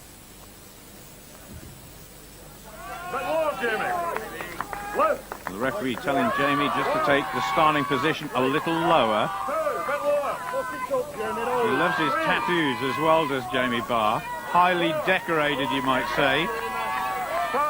But all he's interested in here is getting this log as many times over his head as possible, and he's going well at the moment. 2 men on 9 repetitions. He's equal to that. Now, can he go past Fraser Tranter and Sebastian? Yes, he can. Chasing Stephen Halliday's lead, but he can't do it. He's going to settle for 2nd place at the moment, and there's only Steve Brooks to go, holding his wrist, which is heavily strapped. It's not too bad now, I'm finished, but it was really hurting. I couldn't set the bar where it's normally meant to go, so I had to try and adjust my hand so it's sitting across my thumb. But I got what I needed to get. I needed 10, so I'm just looking for places. Tomorrow's my day. Well, if anybody was built for this event, it's Steve Brooks. He's got an extraordinary physique, absolutely enormous shoulders. Well, referee Dougie Edmonds telling him to lower it. I'm not sure he counted that first repetition. Look at the size of his triceps. Goes up to 4. Oh, he's discounted another one as well. So 2 already have gone astray. And that doesn't help, but Steve Brooks now chasing the 9 repetitions of Tranter and Abatiello. He's got it. And goes one ahead. And discounted another one. Well, that's 3 so far. Oh, he's discounted yet another. This is incredible. This is a big disadvantage for Steve Brooks. He doesn't know what's going on in terms of the referee. I think he's not lowering it enough in between each repetition. Can he get another one? No, he can't. He finishes on 11. It's second place, and that is a big surprise victory for Stephen Halliday. And Steve Brooks saying to Jamie Reeves, what went wrong? There's a strict range of movements allowed. That's a push press to the lock position. And there must be a full range of movement from below the chin to the lock position. Some of Steve's lifts were from this area, and also at some of his lifts he dipped at the top. So if he didn't get the lift, it's not in the rules.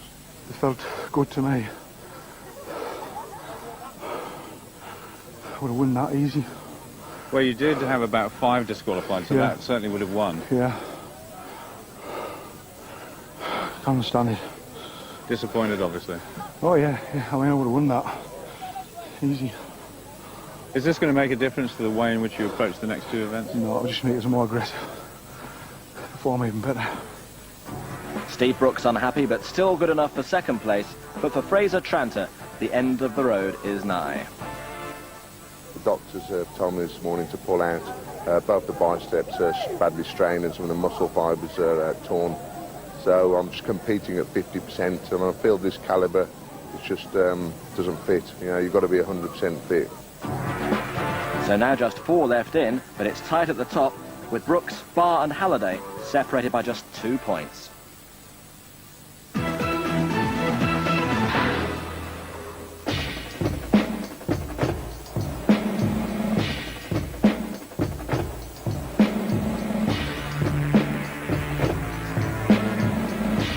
Is this just part of the uniform, do you think, to have the tattoos, or would you have done it anyway?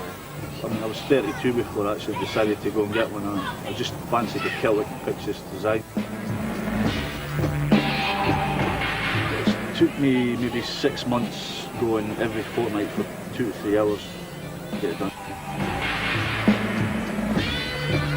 It's just a lot of Pictish and Celtic designs mixed in with some tribal designs. I would say this is more like body art. It's one colour and it flows with the contours of your body, whereas a tattoo, to my mind, is more like a picture of Scooby-Doo. It's not going any further down here, and it's not going any further up here.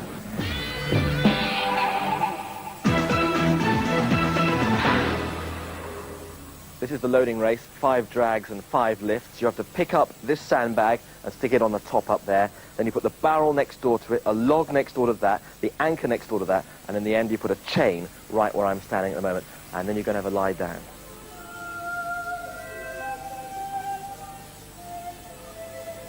This courtyard was originally a stable block, built to look like a castle, so that diners at Alton Towers could look across the lake and see another castle. They did that sort of thing in those days, you know. Now, what are the tactics here? Do you go flat out all the way, or do you pace yourself? Pace yourself generally.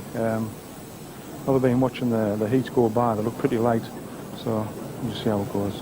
My plan is it's going to be a berserker job. So I call it everything or nothing. I'm just going to go as fast as I can, as hard as I can, and hope it just comes together. That's all I can do. It's going to be one of them things of a lifetime. Well, I'm sure Sebastian is hoping for a good performance here. I just wonder how Jamie Barr's hand is holding out. Yeah. Seb, full of energy. He's a black belt in martial arts. He's a pretty tough customer. Well, this sack shouldn't be a problem. This weighs 60 kilos. It's quite awkward. And Jamie Barr throws it up there, as does Sebastian. The barrel, 75 kilos. Around about 14 stones, and it is quite awkward to make it stay up there. Jamie Barr is away. And this is a real thinking event. You've got to figure out how to get it up there quickly and efficiently. So important. No doubt about Jamie Barr's strength or fitness. He's going very well indeed. The anchor so awkward, weighs 100 kilos, nearly 16 stones. And Sebastian falling behind all the time. I don't think his dream is going to come true. Now this chain is the most awkward of the lot. 190 kilos, 30 stones in weight. And Sebastian having real problems with the anchor. The whole chain has got to be on that lower part of the wall, and Jamie Barr has done it. Just over a minute.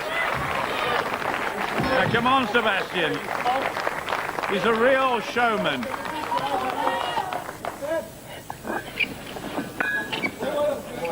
That weighs about as much as a car engine. But with the 5 links of the chain, it's so awkward to get up. Oh.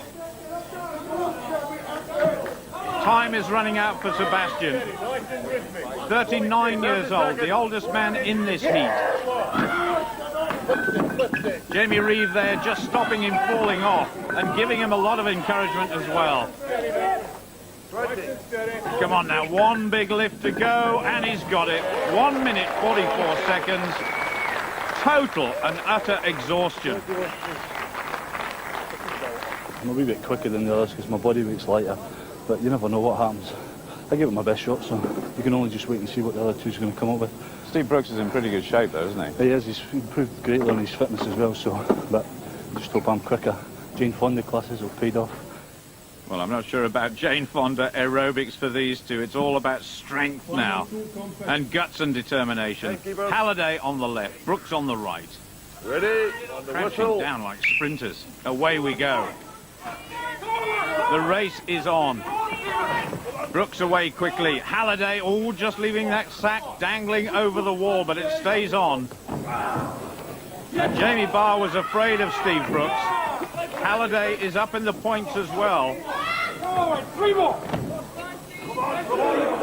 If one of these objects falls off, well, they've got to put it back, but that's safe up there for Steve Brooks. Halliday about 5 seconds behind. Steve Brooks finding this anchor a little bit awkward. He's a shade slower than Jamie Barr with the anchor. Come on, Stephen, they're shouting. Now then, if he can get it up quickly, Steve Brooks could take the lead. Halliday fighting to get that anchor on the wall. Just 6 seconds left for Steve Brooks. Can he do it? No, Jamie Barr is still in the lead. Steve Brooks, well, it's so close. Jamie Reeve insisting the whole chain is on the platform. Oh, I think Steve Brooks may have hurt his hand a little bit. There's blood all over his finger. The doctor there straight away. And Halliday, I think he's had enough. Way outside the points on this occasion, and Brooks is being led away by the doctor for immediate treatment. It was very tough. It was harder than I expected. Yeah, I just blew up at the chain. I nipped my finger, drew some blood, but still there. Now you're going to have some stitches in your finger. Is that going to affect the final event at all? I hope not, but we'll have to wait and see. I shouldn't think so. You're not the sort of guy that would count his chickens, but I think you probably realise now you are going to make it to the final, don't you? Yeah. I said all along I'll get the final. Hopefully, well, I will be there. This loading event looks as though it could have made a difference to the overall situation in terms of you going through to the final, even though there is one event to go. Yeah. Well, tomorrow I'll have to win, I think, the event to be in the final. I thought it was going to be a good event for me today, but anyway. Is it the endurance or is it the awkwardness of the things you've got to lift or what? It's pure fitness and anything else. Better strength and more fitness. It's pretty hard though when you're about 20 stones in weight, isn't it? It's definitely. It's trying to keep the fitness and the strength at the same time. It was really hard. I found that really hard to do. Last event coming up. Just have to go for it. Want to be in the final, definitely. Well, a good result for Scotland's strongest man, Jamie Barr, winning that event ahead of Steve Brooks. Halliday back in 4th place. But there are still 3 of them in it. But for Stephen Halliday to make it through, Jamie Barr has to come 4th in this last event. And so to the final event, the medley. Carrying beer barrels, flipping tyres, and lifting this massive dead weight down the course. I tell you, it's not often you can say you've got 440 pounds between your legs.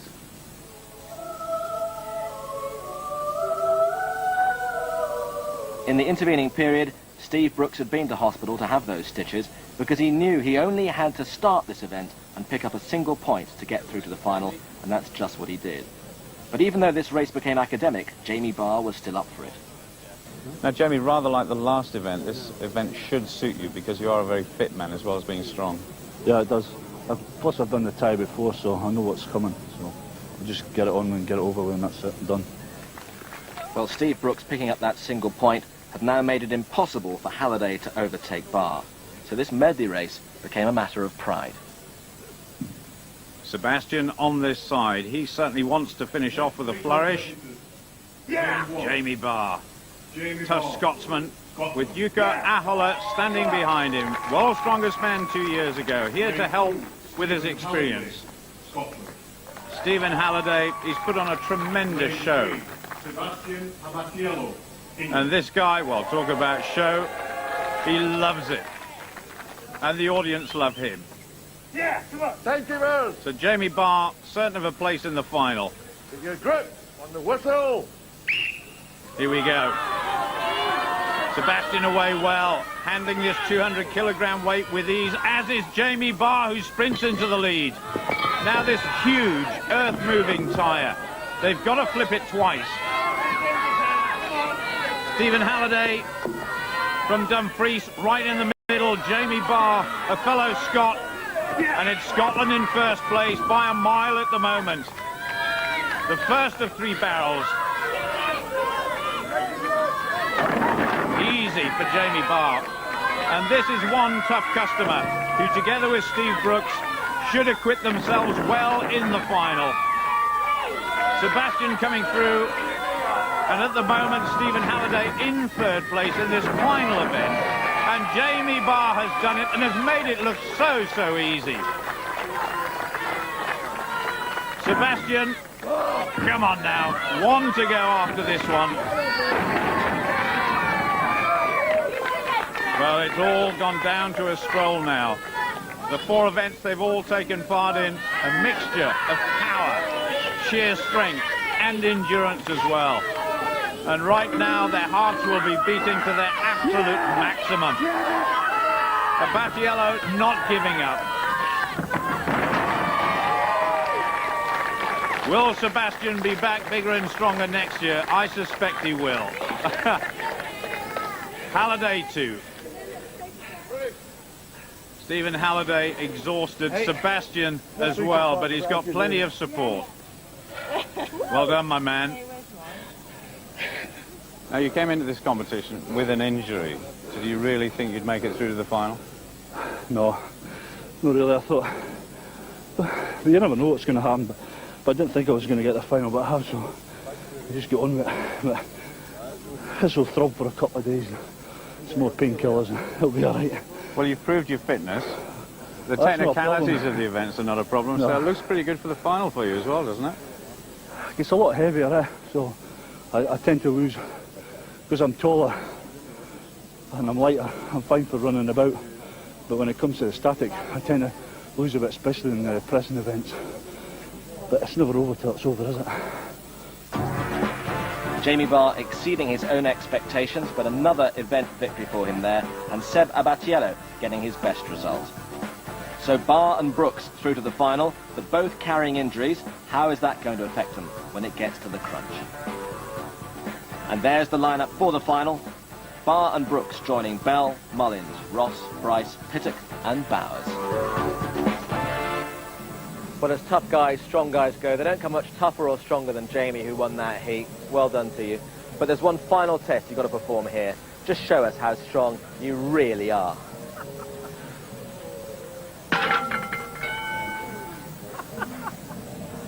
Well, the mid-60s is all these tough boys are managing to do on this machine, you know, but Leela's here. She's at school, she's 9 years old, and she'll show them how it really ought to be done. Go on, Leela.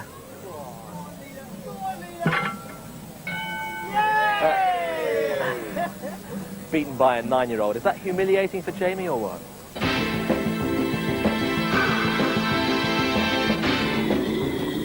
Catch the final of Britain's Strongest Man on Saturday, 8:10 BBC One. Next up, EastEnders, and it's all happening at the Queen Vic.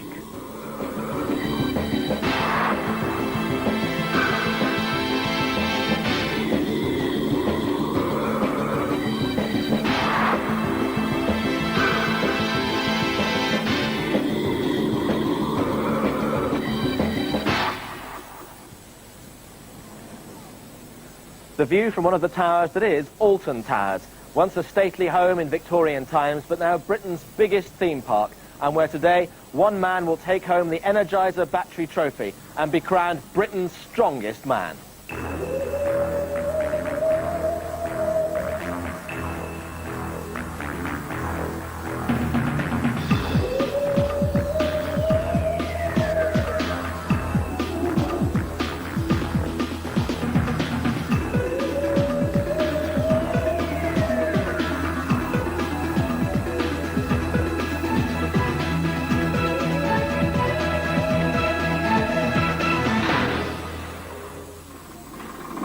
Well, this is described as the world's ultimate ride experience. Nemesis, the goddess of retribution. And for the 8 finalists, today is the moment of truth.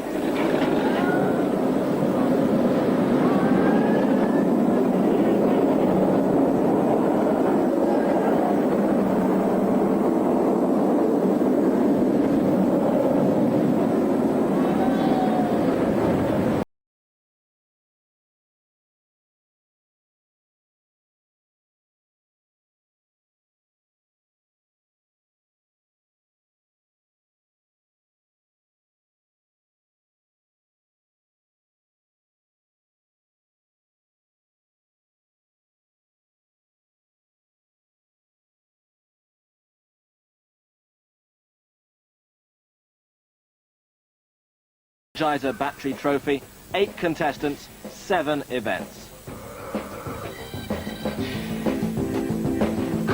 First up, Brian Bell, 32 years old, a bus driver. Graham Mullins is 33, he's a lorry driver.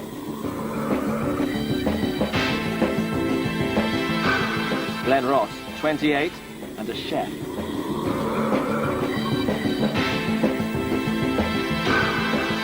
Colin Bryce is 24 and a TV researcher. Bill Pittock, 36 years old, a brewer.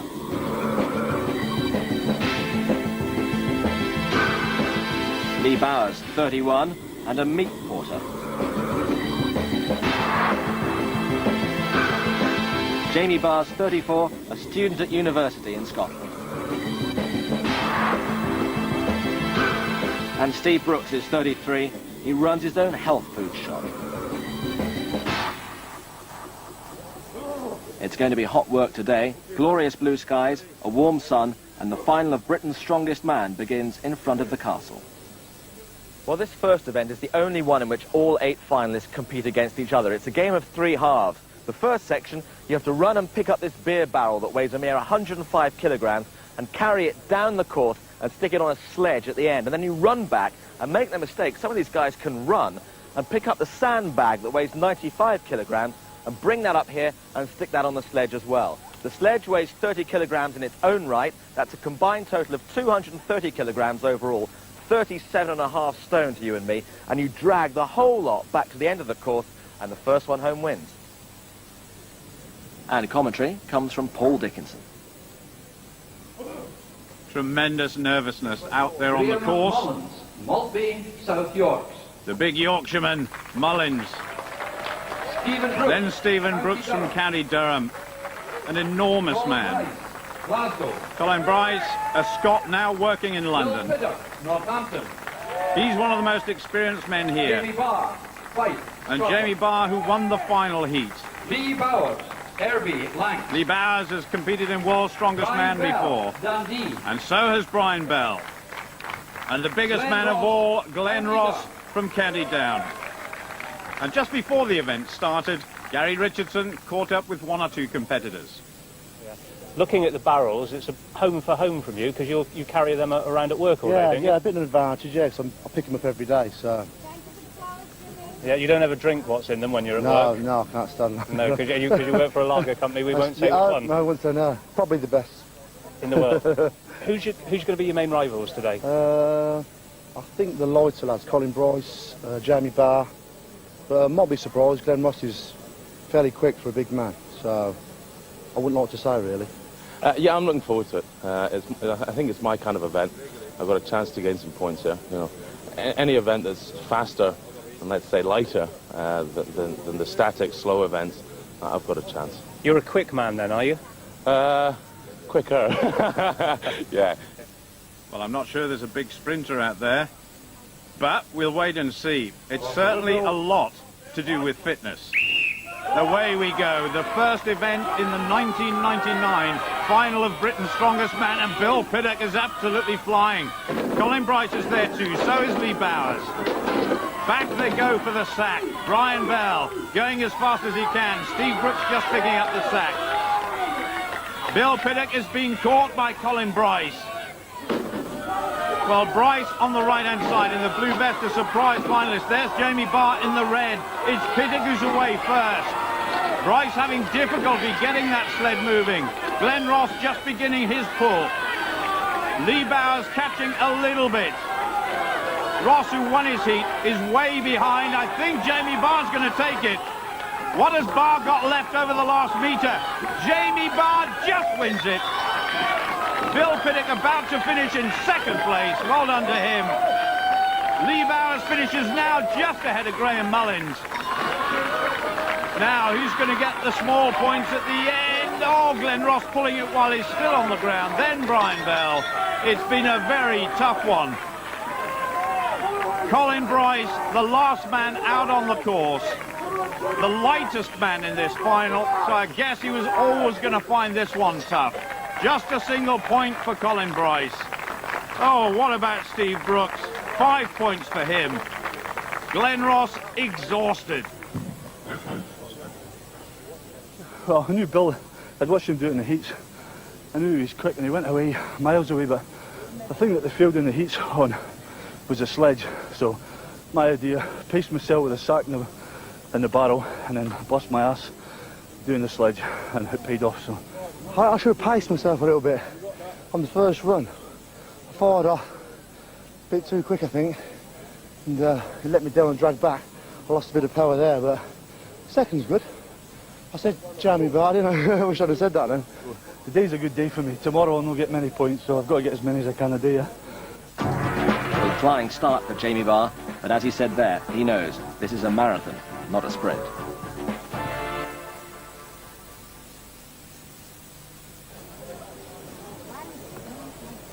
Now let's face it, it wouldn't be a strongman event without some trucks. We've got two. Some people say a man is made out of mud, a poor man's made out of muscle and blood, and skin and bone, a mind that's weak and a back that's strong. You pull 16 tons and what do you get? Next event. The course here is 30 metres long, and this is real pressure on arms and legs. Colin Bryce, the first to go, getting strapped in at the head of that truck, and disappointed, I think, with his performance in the carry and drag.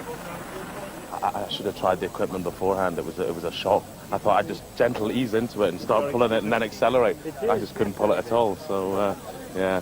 Of course, it didn't have wheels on. The things you're about to pull have got wheels on, but between them they weigh 16 tons. Don't remind me, I've never done this before, so I'll try my best. Well, if he thinks the carry and drag was a shock, just wait until he starts to pull this. Ready? Yep. Technique is involved as well. They've got to stay low. Grip on the ground is so important. I think Colin is actually wearing some special climbing boots, and that should help just a little. I promise you, everything is going to hurt at the end of this event. The arms from pulling the rope. As John Infidel was saying, the legs as well. And the heart and lungs will be working overtime. Coming up towards 30 seconds. This is a real gutsy effort by Colin Bryce. He's not the heaviest of men, but he's very, very powerful. He does a lot of running in his training, which is actually unusual for a guy this size. The truck goes past 25 meters. Being roared on by the crowd, being encouraged by Jamie Reeve, standing on the right-hand side there, a former world's strongest man. The truck has got to reach the line. It's so close now. And he gets it. Just under a minute for Colin Bryce. Oh, well, certainly a disadvantage to go first.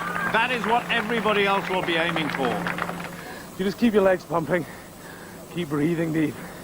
Oh, well, inches away from not making it there. Under a minute though, 58 seconds. Really? Oh, a bit of hope maybe.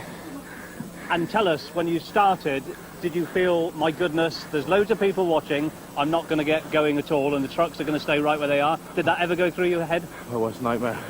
I didn't sleep last night. I just saw myself pulling and pulling for a minute and a half, like an idiot, but oh well. You set the standard. Thank you.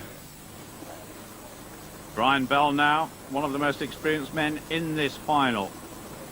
20 stones of solid muscle. Are you ready? Get the strain. He's got the climbing boots on as well. And this fella once broke a world record for the bench press exercise, nearly 600 pounds. Those massive arms are so strong. He's got his knees strapped as well. That will help. And Brian Bell is actually making tremendous progress. He came 7th in the first event, and that carried just 2 points, so he needs a good performance here. Oh, it's phenomenal by Brian Bell. 25 metres, just 5 to go. He's so far ahead of Colin Bryce, that's for sure. It's going to be a very quick time. Absolutely fantastic. 43.47 seconds for Brian Bell. Fantastic for the Scot. Brian Bell's time was 43.47 seconds. How do you react to that then? It was very difficult, but I enjoy truck peeling. It's better than carry and drag. Are you surprised at the time? I've never actually pulled 2 trucks, so I'm quite surprised yet. And you've set the start standard, haven't you? 43 seconds. Yeah, I've given all the rest a time to chase now. Will they get close to it, do you think? Well, I hope not, but you never know. Well, Glenn Ross got close, but not close enough. His time, 45.35 seconds.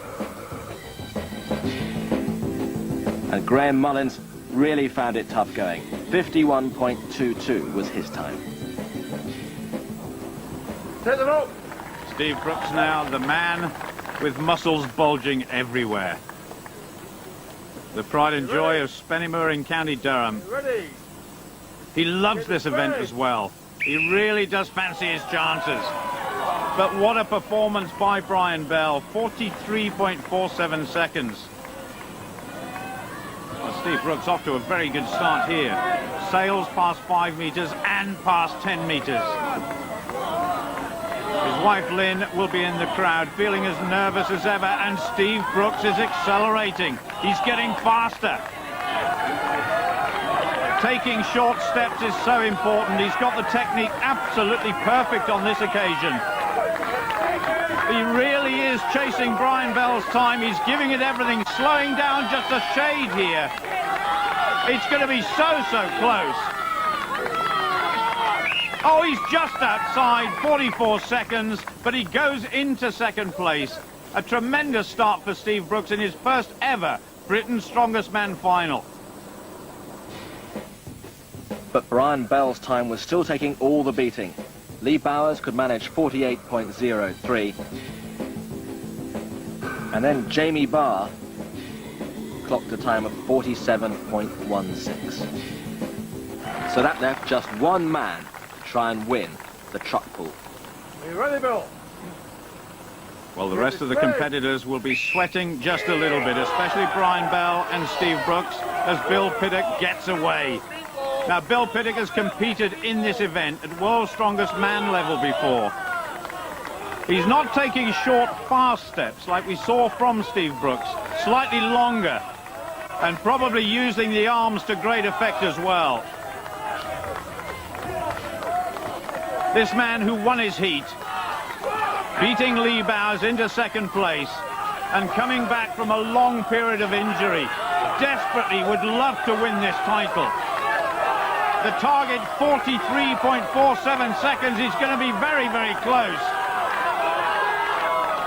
Oh, Brian Bell has won it, and I think Steve Brooks is safe in second place. That is a good start, though, by Bill Piddock. Third place for sure.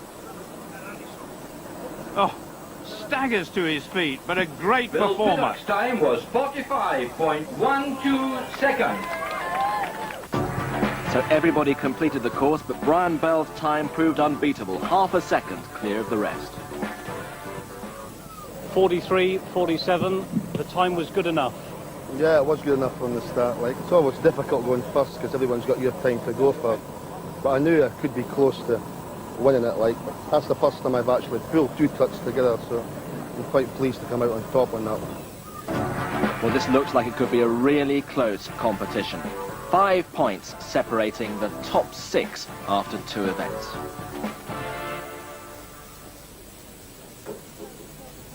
So here we are in the courtyard of Alton Towers for another old favourite of strongman events. Let's face it, if you're not pulling trucks, you're lifting stones. And this involves 5 stones weighing between 95 and 135 kilograms being lifted onto their designated spots on top of a wall. In blue, Graham Mullins on the right-hand side and Colin Bryce on the left. Well, so far, Colin Bryce has found life a little bit difficult in his first ever Britain's Strongest Men final. Graham Mullins, much, much bigger than Colin. There's a huge difference in their physiques. Ready? On the whistle. 5 stones to go. I'm not sure either of these two guys has ever lifted all 5. Tremendous start by Colin Bryce. Oh, Graham Mullins in all sorts of problems. That first part of the wall is over 6 feet. And Colin Bryce has got the technique off to a fine art. Already 1 stone ahead of Graham Mullins. Mullins, the gritty Yorkshireman. Bryce, the Scot. That one's safely up for Mullins. Well, Colin Bryce is going very well indeed here. And the timekeepers will be taking the time that each stone is successfully placed on top of the wall in case there is a tie. Oh, that's his first mistake. He's all over the place. Graham Mullins just having a little glance across there. They're now equal on stones, but Bryce ahead on time. This could go down as Bryce's best performance so far in the final. There's a long way to go, though. And this is where exhaustion really takes its toll, but that was a tremendous performance by Graham Mullins. He now moves ahead of Colin Bryce. Jamie Reeves, the judge on this side, knows this man very well indeed, and certainly he'll be giving him just a few tips. Can he get 5 on board? This is Colin Bryce, 4th. I think they've just about had enough. So, first blood goes to Graham Mullins. Frustration for Colin Bryce. 4 in 68 seconds. How good is that? That's pathetic. I did 4 in about 50 seconds in the heat. But it's been a very long day. I don't think there's an ounce of strength left in my legs. My back, I think my back's at home somewhere. I don't know where my back is. And energy levels are probably 0. It's just pure willpower and determination that drove it on. But I wanted that first time. Lee Bowers of EFD. Lee Bowers from Lancashire. And he's done this event before too, as has Jamie Barr. I suspect out of the 2 of them, Jamie Barr the most experienced. Jamie Barr, one of the joint leaders with Steve Brooks overall. It's a beautiful day here at Alton Towers. Tremendous crowds too. Oh, almost together. Easy does it. Oh, Lee Bowers just crunching himself against the wall with that first stone, but gets it up successfully. Jamie Barr, 12 points in total from the first 2 events. Lee Bowers just rolls that up his chest. And that second stone there weighs about 16.5 stones. Well, we've yet to see a man get all 5 up in this final. Colin Bryce got 3 stones up in 27.5 seconds. I think Jamie Barr has moved ahead of that target easily. The next target is 4 by Graham Mullins. And Jamie Barr is deceptively strong. He actually weighs about 19.5 stones, but he doesn't look it. And that is 4. faster than Graham Mullins, so he moves into the lead. Lee Bowers struggling just a wee bit. It's Lancashire up against Scotland at the moment. Lee Bowers from Cole in Lancashire, 20 stones and 6 feet tall. He can't wrap his arms around that ball. Now come on, Jamie, one more to go. A massive effort, and he could do it. Barr on the far side has actually got his arms heavily strapped because this thing really does scrape the arms, something terrible. Jamie Barr takes the lead in this third event. Just confirming his time and performance. Jamie, you were so close to getting all 5 up, but you didn't quite make it in the end. Just run out of steam, just tired. That's 3 hard events we've had today. Main thing is I beat Mullins. Sassenach. Two awesome figures up next. Glenn Ross from Northern Ireland, 10 stones heavier than Bill Pittock. It seems almost unbelievable. Ready. Now, what sort of endurance have they both got?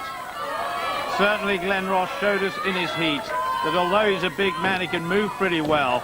Bill Pittock, as we already know, having seen him in this first event, is a real sprinter. And it's Pittock who moves ahead first. A lot of the competitors put tacky, some very sticky stuff indeed on their forearms to help with the grip, and it seems to be helping these two. It's Jamie Barr in the lead at the moment. Nobody has lifted all 5 though. And look at this, Glenn Ross is moving ahead of Bill Pittock. Tremendous performance by Glenn Ross. Pittock gets 3 up as well. And Glenn Ross is moving like a train now, just 1 to go, and he could win it with this one. Bill Pittock just struggling just a little bit, and he's done it. Just making sure it stayed on top of the wall. Oh, yes. Well, Bill Pittock has still got a lot of work to do. Trying to get on level terms with Jamie Barr and Brian Bell. Can't do it. Graham Mullins got 4 up as well, so a bad performance there for Bill Pittock, but brilliant by Glenn Ross. That was easy, wasn't it? Oh, the stones are never easy. Never easy. I'm just pleased. I mean, look who I'm up against. To get all 5 up.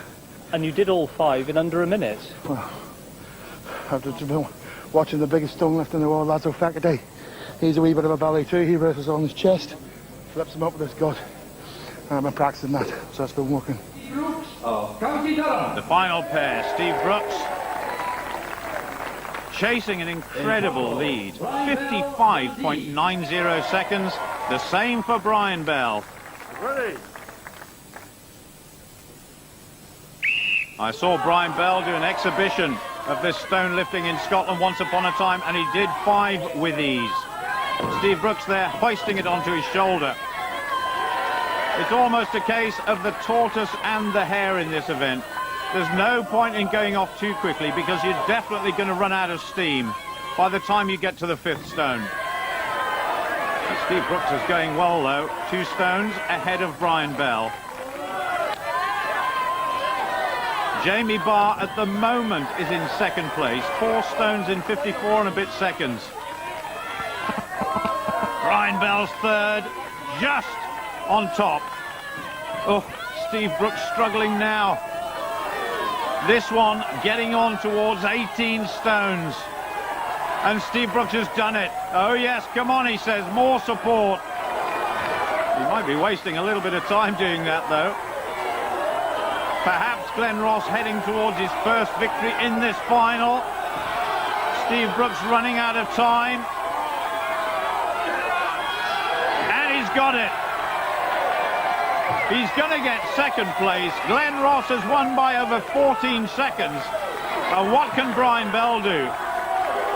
He can't quite make the 5th stone, and I think his time for 4 is slower than Jamie Barr.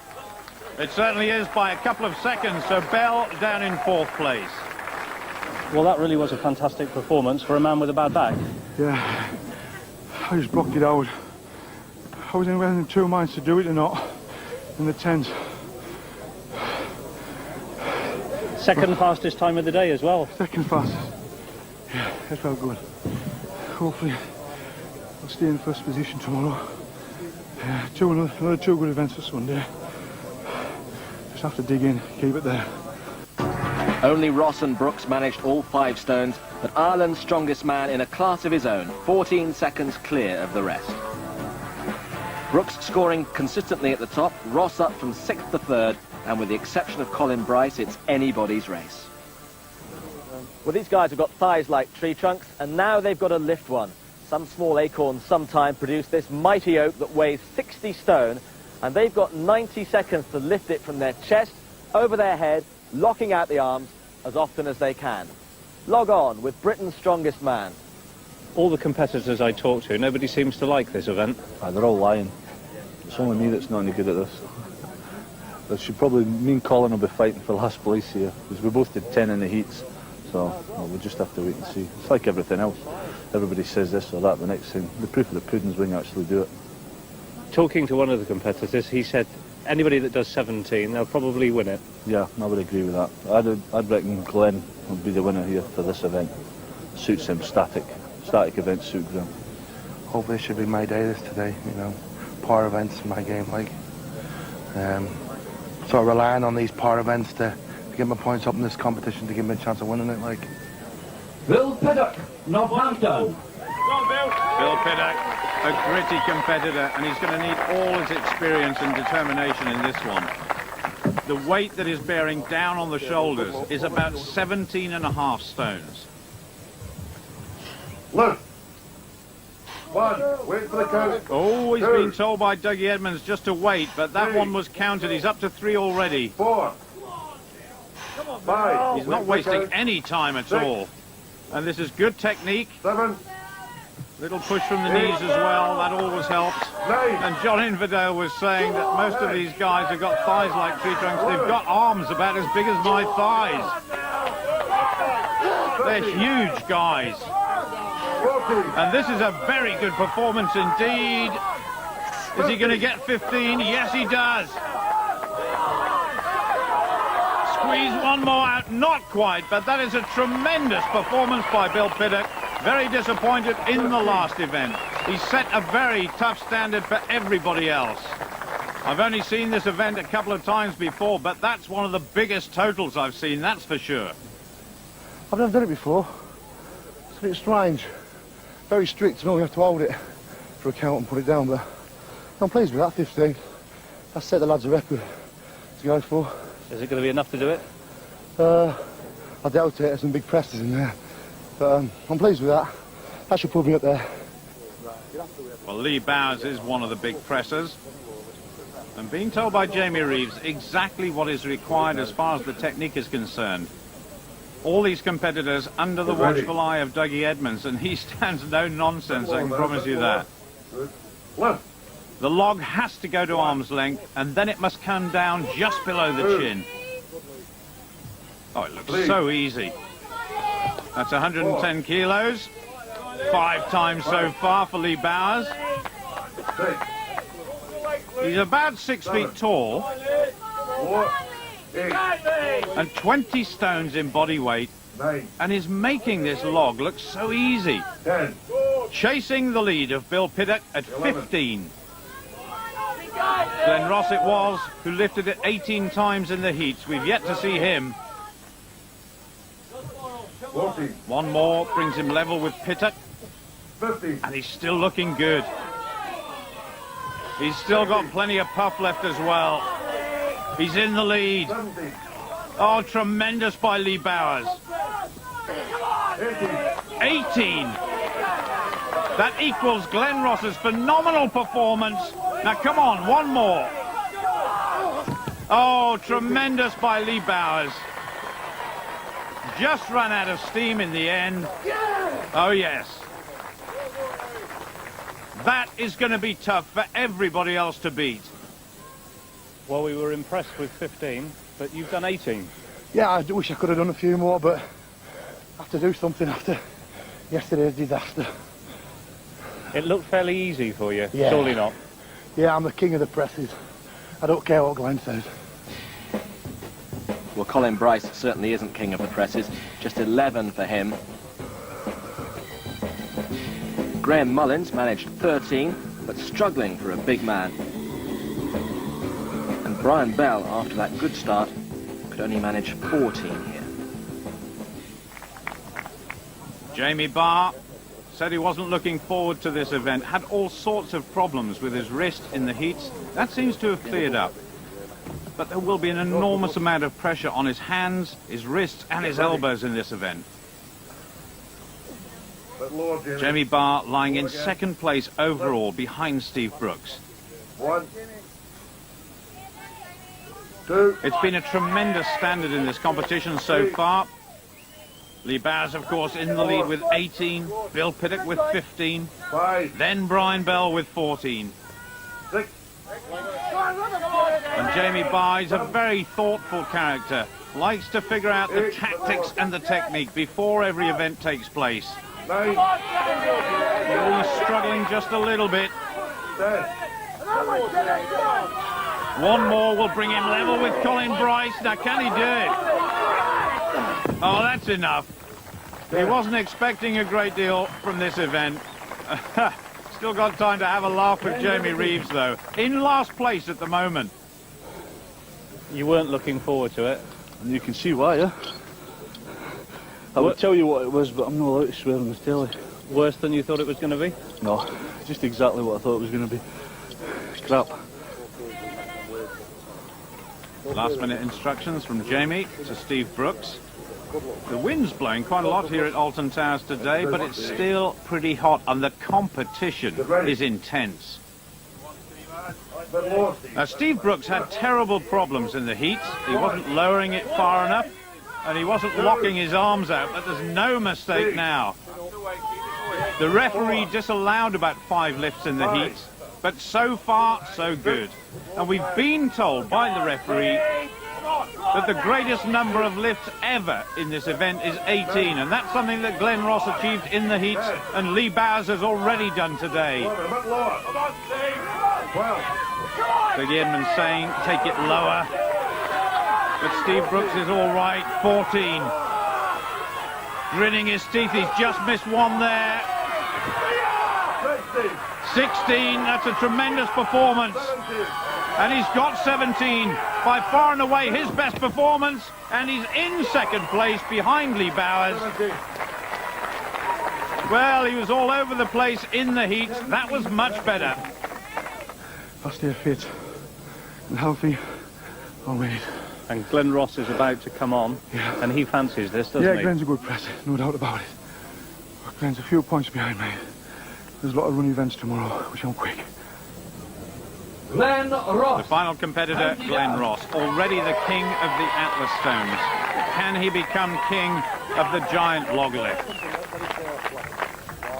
He's already seen Lee Bowers equal his performance in the heats of 18 repetitions. Floor, please. Floor. Left. Well, wasted energy at the start there. And unlike all the other competitors, Glenn's not bothering to use his legs. So strong are his arms. Those biceps and triceps measure about 24 inches. Oh, that's bigger than some people's waists. Heading towards 10. It will be a world record if he can beat 18. And that would be superb points for Glenn Ross. Equal with Brian Bell on 14. Now Bill Piddock on 15. Chasing Steve Brooks 17 now. And he gets it. 18, can he do one more? Is he going to allow that one? No, he's not. That means that Lee Bowers and he are absolutely dead level pegging at the moment. Come on, Glenn, one more, and he's got it. A new world record, maximum points for Glenn Ross. And Big Daddy he is. 2 events in a row. Well, at 18, it looked like you were stuck, but you made it to 19. Well, just take a deep breath close my eyes. And the man above give me another one. So a second win for Ross, ahead of Lee Bowers, who must have thought that was going to be his event. A bad result for Jamie Barr, not unexpectedly so. And Brooks and Ross are now pulling clear of the field, but there are still 3 events to go. Jamie Barr, though, slipping down the charts. Well, after 4 events, these guys are really motoring now, but how much have they got left in the tank? This is another real brute strength event. We're talking upwards of 50 stone here. The guys have to pick up these cars and hold them off the ground for as long as is humanly possible, until they break. You don't care for this next event, do you? No, not really. It hasn't been very helpful to us in the past. Plus I've got an extra hindrance in my lower back. Like I've been doing all competition, I'll just hang in there. You say you got this back injury, but nevertheless you're still leading, aren't you? Yeah, I don't know how. Steve Brooks was telling us he doesn't like this one, and yet he's leading. So maybe this could be where he'll slip up. I said I had a sore back as well. He said I had a sore back. I didn't fall down, so I think he's telling fuckies. we don't believe him no more. No, he's lying to us. We're going to get him. He's sulking us out. Well, there's a lot of kidology goes on in this event, but they're all great mates, really. Colin Bryce on the left-hand side in blue and Jamie Barr on the right. The lifting strap's so important to maintain a good grip. Colin Bryce in last place at the moment with 7 points in total. Jamie Barr third equal. I just wonder, with them standing back to back like that, if they'll be worried or bothered about what the other one is doing. Colin Bryce off to a shaky start. Jamie Barr looking pretty solid. Certainly a disadvantage going first, because then everybody else will know exactly what they've got to do. Oh, Colin's struggling a little bit, heading towards 30 seconds. Jamie Barr still looking pretty steady. Come on, Colin, just a little bit more. Jamie Barr too. Don't bite your tongue off, for goodness sake. Oh, and Colin Bryce is down. Now, I'm sure Jamie Barr knows that. He would have heard the noise. So he wants precious more seconds. We saw a time of over a minute in the heats. If he can get anywhere near to that, it would be phenomenal. He's almost bent double. He's down in 54 seconds. That is a tremendous start by Jamie Barr and a gutsy performance by Colin Bryce. Well, the analysis of that event will go on for many hours yet, I'm sure. 54 seconds. How good a time is that? Well, it's as good as I could do. You're just going to have to wait and see what the rest of them, but I needed the points, so I had to pull something out of the bag. It's who wants it most. And I needed to make up for my last dismal display, shall we say. So one did one's best. Graham Mullins this time on the right-hand side. Big man. Brian Bell, about 3 or 4 inches shorter than Mullins. Graham, are you ready? Brian, are you ready? Both men ready. Mullins lying in 7th place overall. Brian Bell equal 3rd with Bill Pittock. Bell looking solid. Mullins looking solid. Graham Mullins did ever so well in the heats at this event, but shifting around the platform, he doesn't want to do that. He's asking for the time. He wants to be told exactly what the clock is saying. They know exactly what they've got to beat. It's Jamie Barr's 54 seconds they're aiming for. Both men standing at a slight angle. The grip on the feet has got to be pretty good as well. Mullins shouting at himself. Bell a little quieter. Contemplating a possible lead here. Heading towards 50 seconds. This is a good performance by both men. They go past Jamie Barr, and they know it. The time is being shouted out. Oh, Bell goes down just under a minute. Graham Mullins is hanging on for dear life, and he's gone now too. 65 seconds plus for Mullins. Goes down on his knees. He's absolutely exhausted, as is Brian Bell, just being supported there. The doctor comes rushing onto the stage. Have a closer look at Graham Mullins. Oh, my goodness gracious me. It's really taken its toll, this event. When you're back to back with somebody and you can feed off them and you're trying to outwit them in your particular run, it makes it a lot easier to stand out there on your own. But I think the crowd made a big difference as well. And when they've dropped the car, that encourages you to go on? It does, yeah, because I was struggling and it was hurting like hell. The back of the breathing. I dug it sharp to 20. I thought, what? But I hung in there and it feels good now. Well, it might not feel good in the next minute or so for these guys. Bill Piddock on the left, Steve Brooks, the overall leader, on the right-hand side. The straps are tight. The knee wraps just in the right place. It's a great lead by Graham Mullins at 65.13. These guys are chasing. Here we go. Steve Brooks a little later to rise than Bill Piddock here. Now, Piddock is a magnificent powerlifter. Steve Brooks bulging with muscles. Both of them looking pretty steady at the moment. Steve Brooks just blowing a little bit. It's important to get oxygen into the lungs. As soon as oxygen debt sets in, that is the end. 30 seconds for both men. And believe me, this is a huge weight. The whole car weighs nearly a ton. So the weight that they're feeling through the hands, well, it's about 800 or 900 pounds or thereabouts. Oh, he's gone. What a surprise. Bill Piddock down there in 46.26 seconds. Steve Brooks still looking strong, now chasing for the lead. 10 seconds to go for him. If the clock goes past 65 seconds, he's going to beat Graham Mullins. And he's done it. That's a tremendous performance by Steve Brooks, the overall leader after 4 events, by 1 point from Glenn Ross, and who knows, he may be in the lead after this one too. Tremendous performance by Brooks, being helped off the stage by former world's strongest man, Yuko Ahola. You actually have a car in your back garden that you go out and pick up from time to time, don't you? Yeah, I've got a couple of cars, one I carry and one I can pick up from the back and stuff. Yeah, it's something that I've got quite a good deadlift, and so I'll just work hard here today. Like I say, you're relying on the crowd cheering and stuff and the buzzing. So here we go, Glenn Ross on the right-hand side. Lee Bowers, who's a tremendous powerlifter, tremendous deadlifter. Should be technically very good at this event, the man on the left-hand side. Lee, are you ready? Yes. Together, on the whistle. Lee Bowers, only lifting in his socks. He hasn't got any shoes on at all. In powerlifting, that is a recognised way of lifting these sort of weights. Apparently it helps with the position they're in. Oh, Glenn looks totally composed, doesn't he? Absolutely rock solid. Lee Bowers is the one who's moving just a little bit.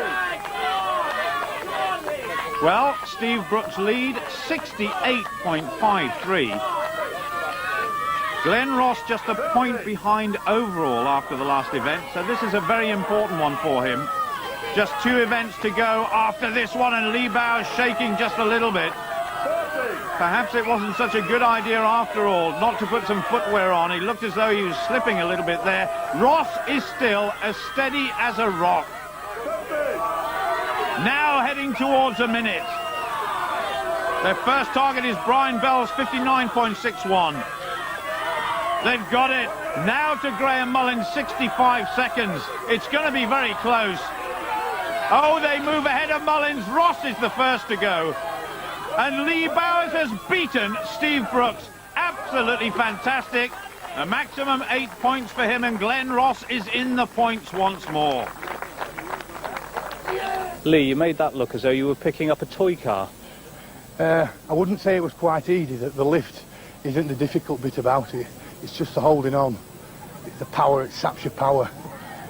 Because early on when you were shouting for the times, I thought, hello, he's going to pack up after about 20 seconds, but you didn't. Yeah, well, I just kept on this. Things at stake. Got to keep going. He certainly did. At last, a deserved victory for Lee Bowers, who's now right back in contention. He beat Steve Brooks and Glenn Ross in that event, and it's becoming a 3-horse race between them. Bowers 4 behind Ross, 6 behind Brooks, who's still leading. So things hotting up now with 2 events to go and everything to play for. Down by the lake, another old favourite. Well, this is the most traditional of all strongman events, the Husafelt stone. Old Icelandic legend has it that if you could lift this odd triangular-shaped thing, you could marry the eldest daughter of the house. And it's called the Husafelt stone because that's the noise you make when you drop it on your foot. It's 165 kilograms, that's 24 stone, give or take, and there's no time limit on this event. So if you want to take all day carrying it down the course, you're more than welcome to. Okay. Oh. A big sigh there from Colin Bryce, the first to attempt the Husafelt stone. And this is an event we traditionally see at Highland Games all over Scotland during the summer, so Colin knows it well. Gets the arms locked around the narrowest part of that huge rock, and also taken off a pedestal for the first time rather than having to lift it off the ground. Well, he's going well. Actually, the bottom part of that rock appears to be tucked in his belt. There it is. I'm not sure he's allowed to do that, but he's getting away with it for the time being. And Jamie Reeves there, just telling him to make the first turn. 30 metres covered with ease. Well, maybe a little bit of gamesmanship on behalf of Colin Bryce. And incidentally, tradition also has it that the record distance covered by anybody with this giant stone was by an Icelandic woman. Colin Bryce heading down towards his starting position. That's 60 metres covered. Going well, and the bottom part of the stone tucked even further into his belt. My goodness. I wonder what the judges will say about that. Just short of 75 metres. Colin Bryce absolutely exhausted, and his arms are covered in bruises. Colin Bryce enjoying the experience and enjoying the fact that I think he's pulled a fast one over the judges. The rock is definitely tucked in the top of that belt. I wonder if anybody else has noticed that. Well, Bill Piddock must have been desperately disappointed with his 7th place in the last event. Get ready. The former England's strongest man is in 6th place overall, 11 points down on the leader, Steve Brooks. Well, away we go. Offered a charge. Jamie Reeves in attendance. And despite the fact Jamie has given up competition, he's still a huge man himself. He's got rubber protectors wrapped round his arms as well. That's pretty good thinking. Jukka Ahola puts his arm up to say 30 metres covered. Chasing the lead by Colin Bryce.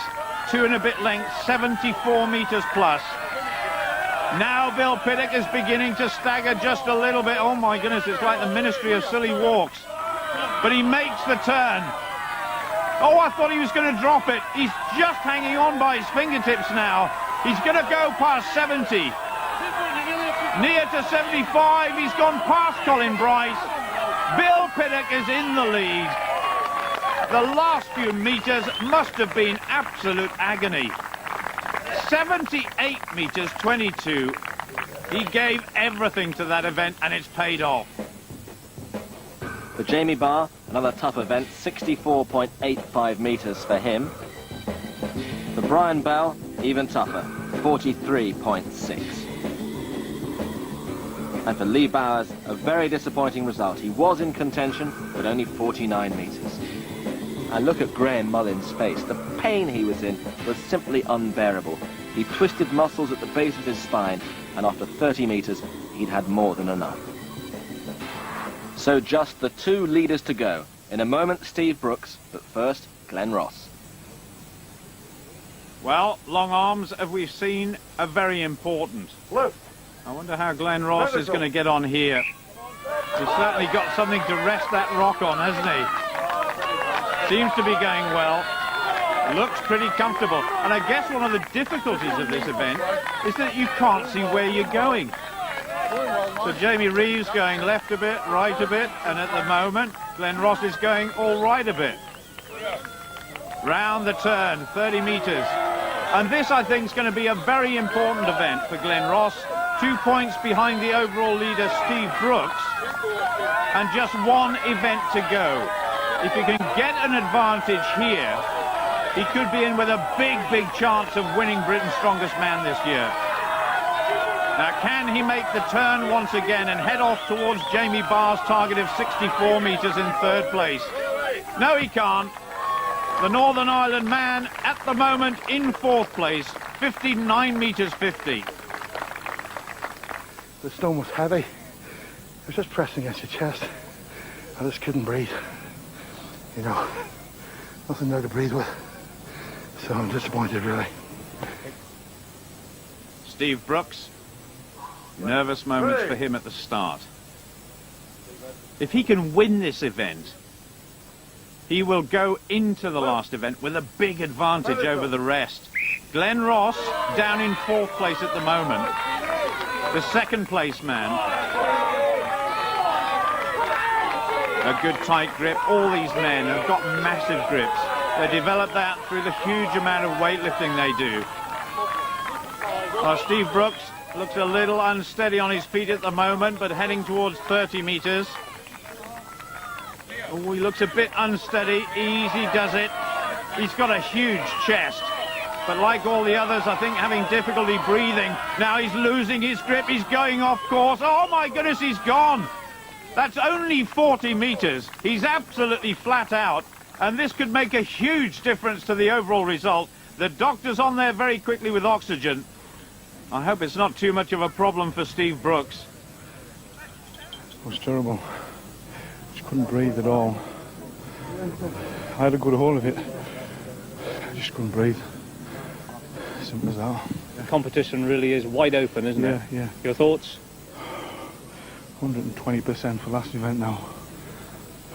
And out the blue from nowhere, a win for Bill Pittock and a great result for Colin Bright in 2nd place. Glenn Ross in 4th, Steve Brooks 7th. It's not over yet. So a good event for me next. Fitness event. I'll be there. Thanks to these two boys. Samuel and Jason, what do they reckon? They said I'll be number 1 today on Father's Day. They sent me a card with number 1 written on, so that was it. Dad done it, didn't you, boys? Yeah. Is Dad going to do it? Yeah, who's the man? Dad's man. Good luck.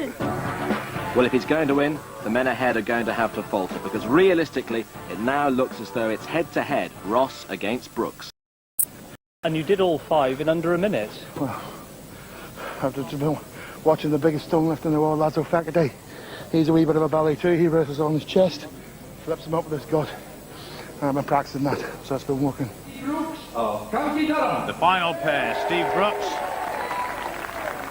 chasing an incredible lead, 55.90 seconds, the same for Brian Bell. Ready. I saw Brian Bell do an exhibition of this stone lifting in Scotland once upon a time, and he did 5 with ease. Steve Brooks there hoisting it onto his shoulder. It's almost a case of the tortoise and the hare in this event. There's no point in going off too quickly, because you're definitely going to run out of steam by the time you get to the 5th stone. Steve Brooks is going well though, 2 stones ahead of Brian Bell. He beats Nothing there to breathe with. So I'm disappointed, really. Steve Brooks, nervous moments for him at the start. If he can win this event, he will go into the last event with a big advantage over the rest. Glenn Ross down in 4th place at the moment. The 2nd place man. A good tight grip. All these men have got massive grips. They develop that through the huge amount of weightlifting they do. Steve Brooks looks a little unsteady on his feet at the moment, but heading towards 30 metres. Oh, he looks a bit unsteady. Easy does it. He's got a huge chest. But like all the others, I think having difficulty breathing. Now he's losing his grip. He's going off course. Oh, my goodness, he's gone. That's only 40 metres. He's absolutely flat out. And this could make a huge difference to the overall result. The doctor's on there very quickly with oxygen. I hope it's not too much of a problem for Steve Brooks. It was terrible. Just couldn't breathe at all. I had a good hold of it. I just couldn't breathe. Simple as that. The competition really is wide open, isn't it? Yeah. Your thoughts? 120% for last event now. And out the blue from nowhere, a win for Bill Pittock and a great result for Colin Bright in 2nd place. Glenn Ross in 4th, Steve Brooks 7th. It's not over yet. So a good event for me next. Fitness event.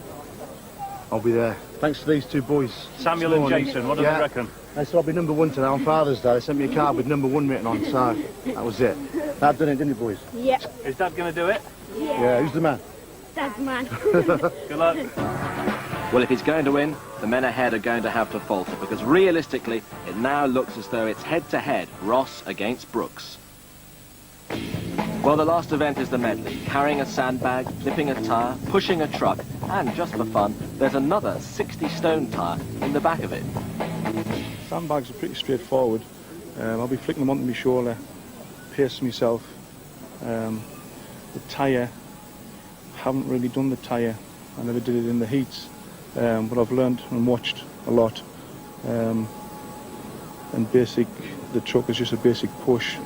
It's a bit like the heat I had to go through, you know. I had to really turn it on for the heat. And it was a fitness event, and I did, and I won my group. So I'm just going to have to do the same here again, just grip my teeth and knuckle down and do the business. I really need to guarantee a win here to guarantee me 3rd place, so it's pride here that's at stake. We've mentioned all the way through how sporting you all are towards one another. Do you wish them luck just before the start now? Of course, I hope the best man of the day wins, and I'll be the first to shake his hand. Hopefully it'll be my own. It's not over yet. It's not over till the fat lady sings. Yeah, fat lady.